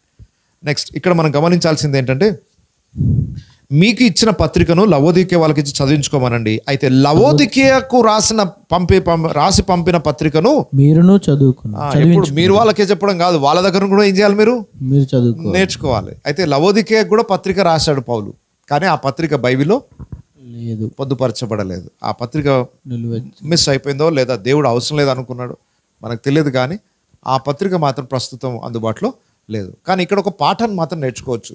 నేను మీకు చెప్పిన విషయాలు మీరు వెళ్ళి వాళ్ళకి చెప్పండి, వాళ్ళకి చెప్పిన విషయాలు మీరు వెళ్ళి నేర్చుకోండి. సో సంఘాల మధ్య ఈ రిలేషన్షిప్ ఈ తరంలో ఉంటే ఎంత బాగుంటుందో. అన్నీ మనకే తెలియదు, పక్క సంఘానికి మనకంటే కొన్ని మంచి విషయాలు తెలిసి ఉంటాయి. మనకు తెలిసినవి వాళ్ళకి చెప్పాలి, వాళ్ళకి తెలిసినవి మనకు చెప్పాలి. సో ఆ రిలేషన్షిప్స్ని కాపాడుకోవాలి. ఒకప్పుడు ఈ డినామినేషన్ చర్చెస్ ఈ పని చేసేవి. ఉదాహరణకు బ్యాప్టిస్ట్ ఉందనుకోండి, బ్యాప్టిస్ట్ చర్చ్ అప్పుడప్పుడు ఏం చేసేదంటే స్త్రీల సమాజ కూటాలను పెట్టి డెక్కన్ బ్యాప్టిస్ట్ చర్చ్ అసోసియేషన్ అని ఎక్కడెక్కడైతే నల్గొండ జిల్లా, సూర్యాపేట జిల్లా, ఇక్కడ చుట్టుపక్కల ఉన్న గ్రామాల అన్ని సంఘాల్లో నుండి మనుషులు పిలిపించి ఒక కాన్ఫరెన్స్లు పెట్టేవాళ్ళు. ఇప్పుడు కూడా జరుగుతున్నట్టు మొన్న కూడా జరిగిన.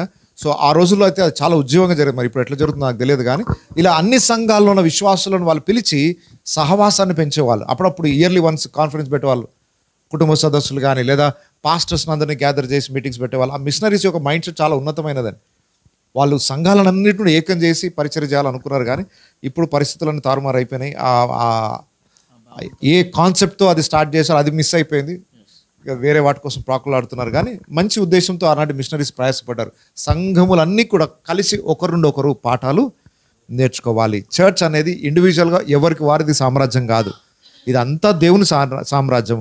ఈ సామ్రాజ్యంలో ఒకరికొకడు పురికొల్పుకుంటూ, ఒకరినొకరు బలపరుచుకుంటూ, ఒకరికొకరు ఉపదేశం చేసుకుంటూ అందరం కలిసి దేవునిలో ముందుకు సాగాలి. ఆ ఐక్యతను క్రీస్తు సంఘంలో మనం చూడగలిగితే గొప్ప ఉద్యోగం వచ్చినట్టే.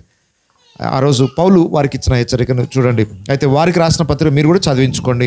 మరియు ప్రభువునందు నీకు అప్పగింపబడిన పరిచర్యను నెరవేర్చుటకు దాని గూర్చి జాగ్రత్త పడుమని అర్కిప్పుతో చెప్పుడు. బహుశా అర్కిప్ అనే వ్యక్తి కొలసి పట్టణంలో సంఘము కాపరి అయి ఉంటాడు.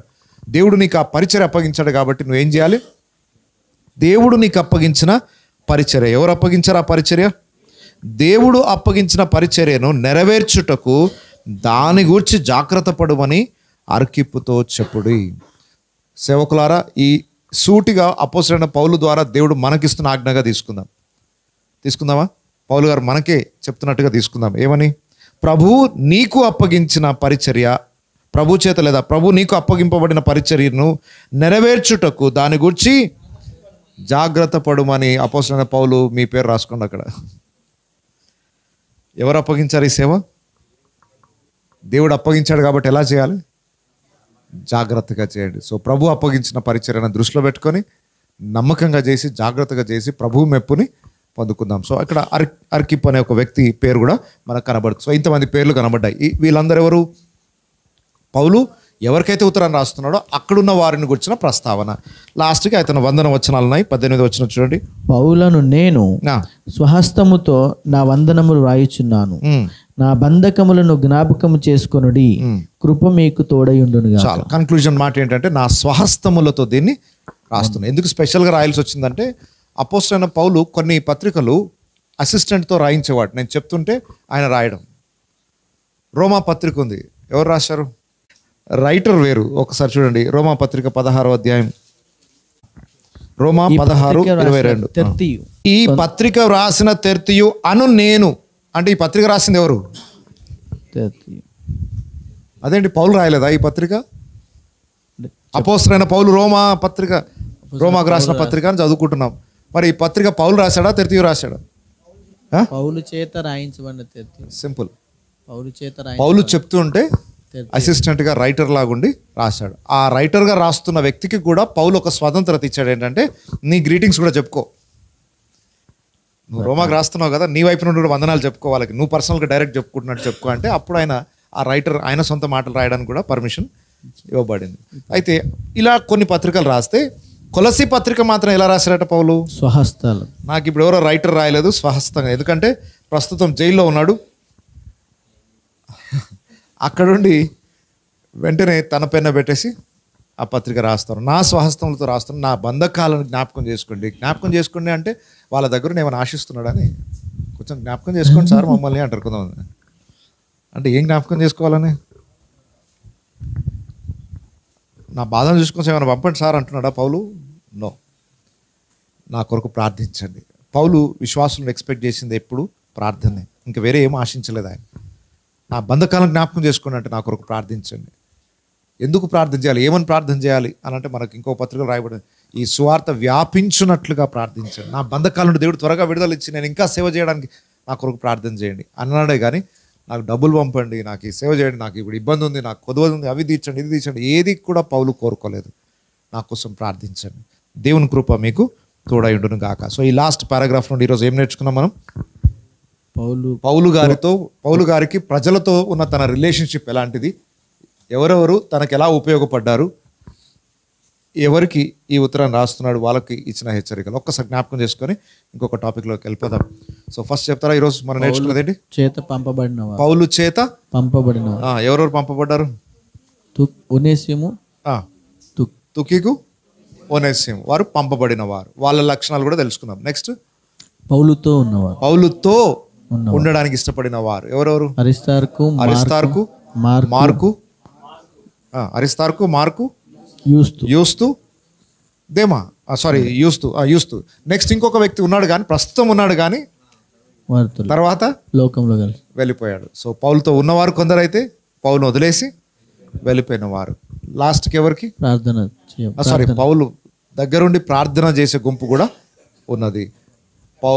ఎపఫ్రా ఎవరికి రాస్తున్నాడు? లవోదికే వాళ్ళకు కూడా చదువుకోమని కొలసికి రాస్తున్నాడు. లవోదికేకి రాసిన పత్రిక మీరు చదువుకోండి. అక్కడ కూడా ఇద్దరు వ్యక్తుల పేర్లు ప్రస్తావించాడు. నుంఫా అనే వ్యక్తి వాళ్ళ ఇంట్లో ఉన్న సంఘానికి ఆయనకు వందనాలు చెప్తున్నాడు. కొలసీలో ఉన్న సంఘ కాపరిగా ఉన్న వ్యక్తికి, అర్కిపు అనే వ్యక్తికి కూడా వందనాలు తెలుసు. ఈ పేర్లను గుర్తుపెట్టుకోండి, వీళ్ళందరూ మనకు పరిచయం కావాలా. చూడండి, మనం ఆయా ప్రాంతాలకు వెళ్తూ ఉంటాం. వెళ్ళినప్పుడల్లా మనుషులు కొంతమందిని కరెక్ట్ చేస్తాడు దేవుడు మనకి. వాళ్ళ పేర్లు గుర్తుపెట్టుకోవాలి. నిజానికి అపోస్తలుడైన పౌలు కొలసికి ఎప్పుడు వెళ్ళాడా? పౌలు ఎప్పుడు కూడా కొలసి పట్టణానికి వెళ్ళలేదు. కానీ కొలసిలో పౌలు ఫ్రెండ్స్ ఉన్నారు. అదెట్లా సాధ్యం? ఎక్కడో వేరే మీటింగ్లో కలుసుకున్నారు.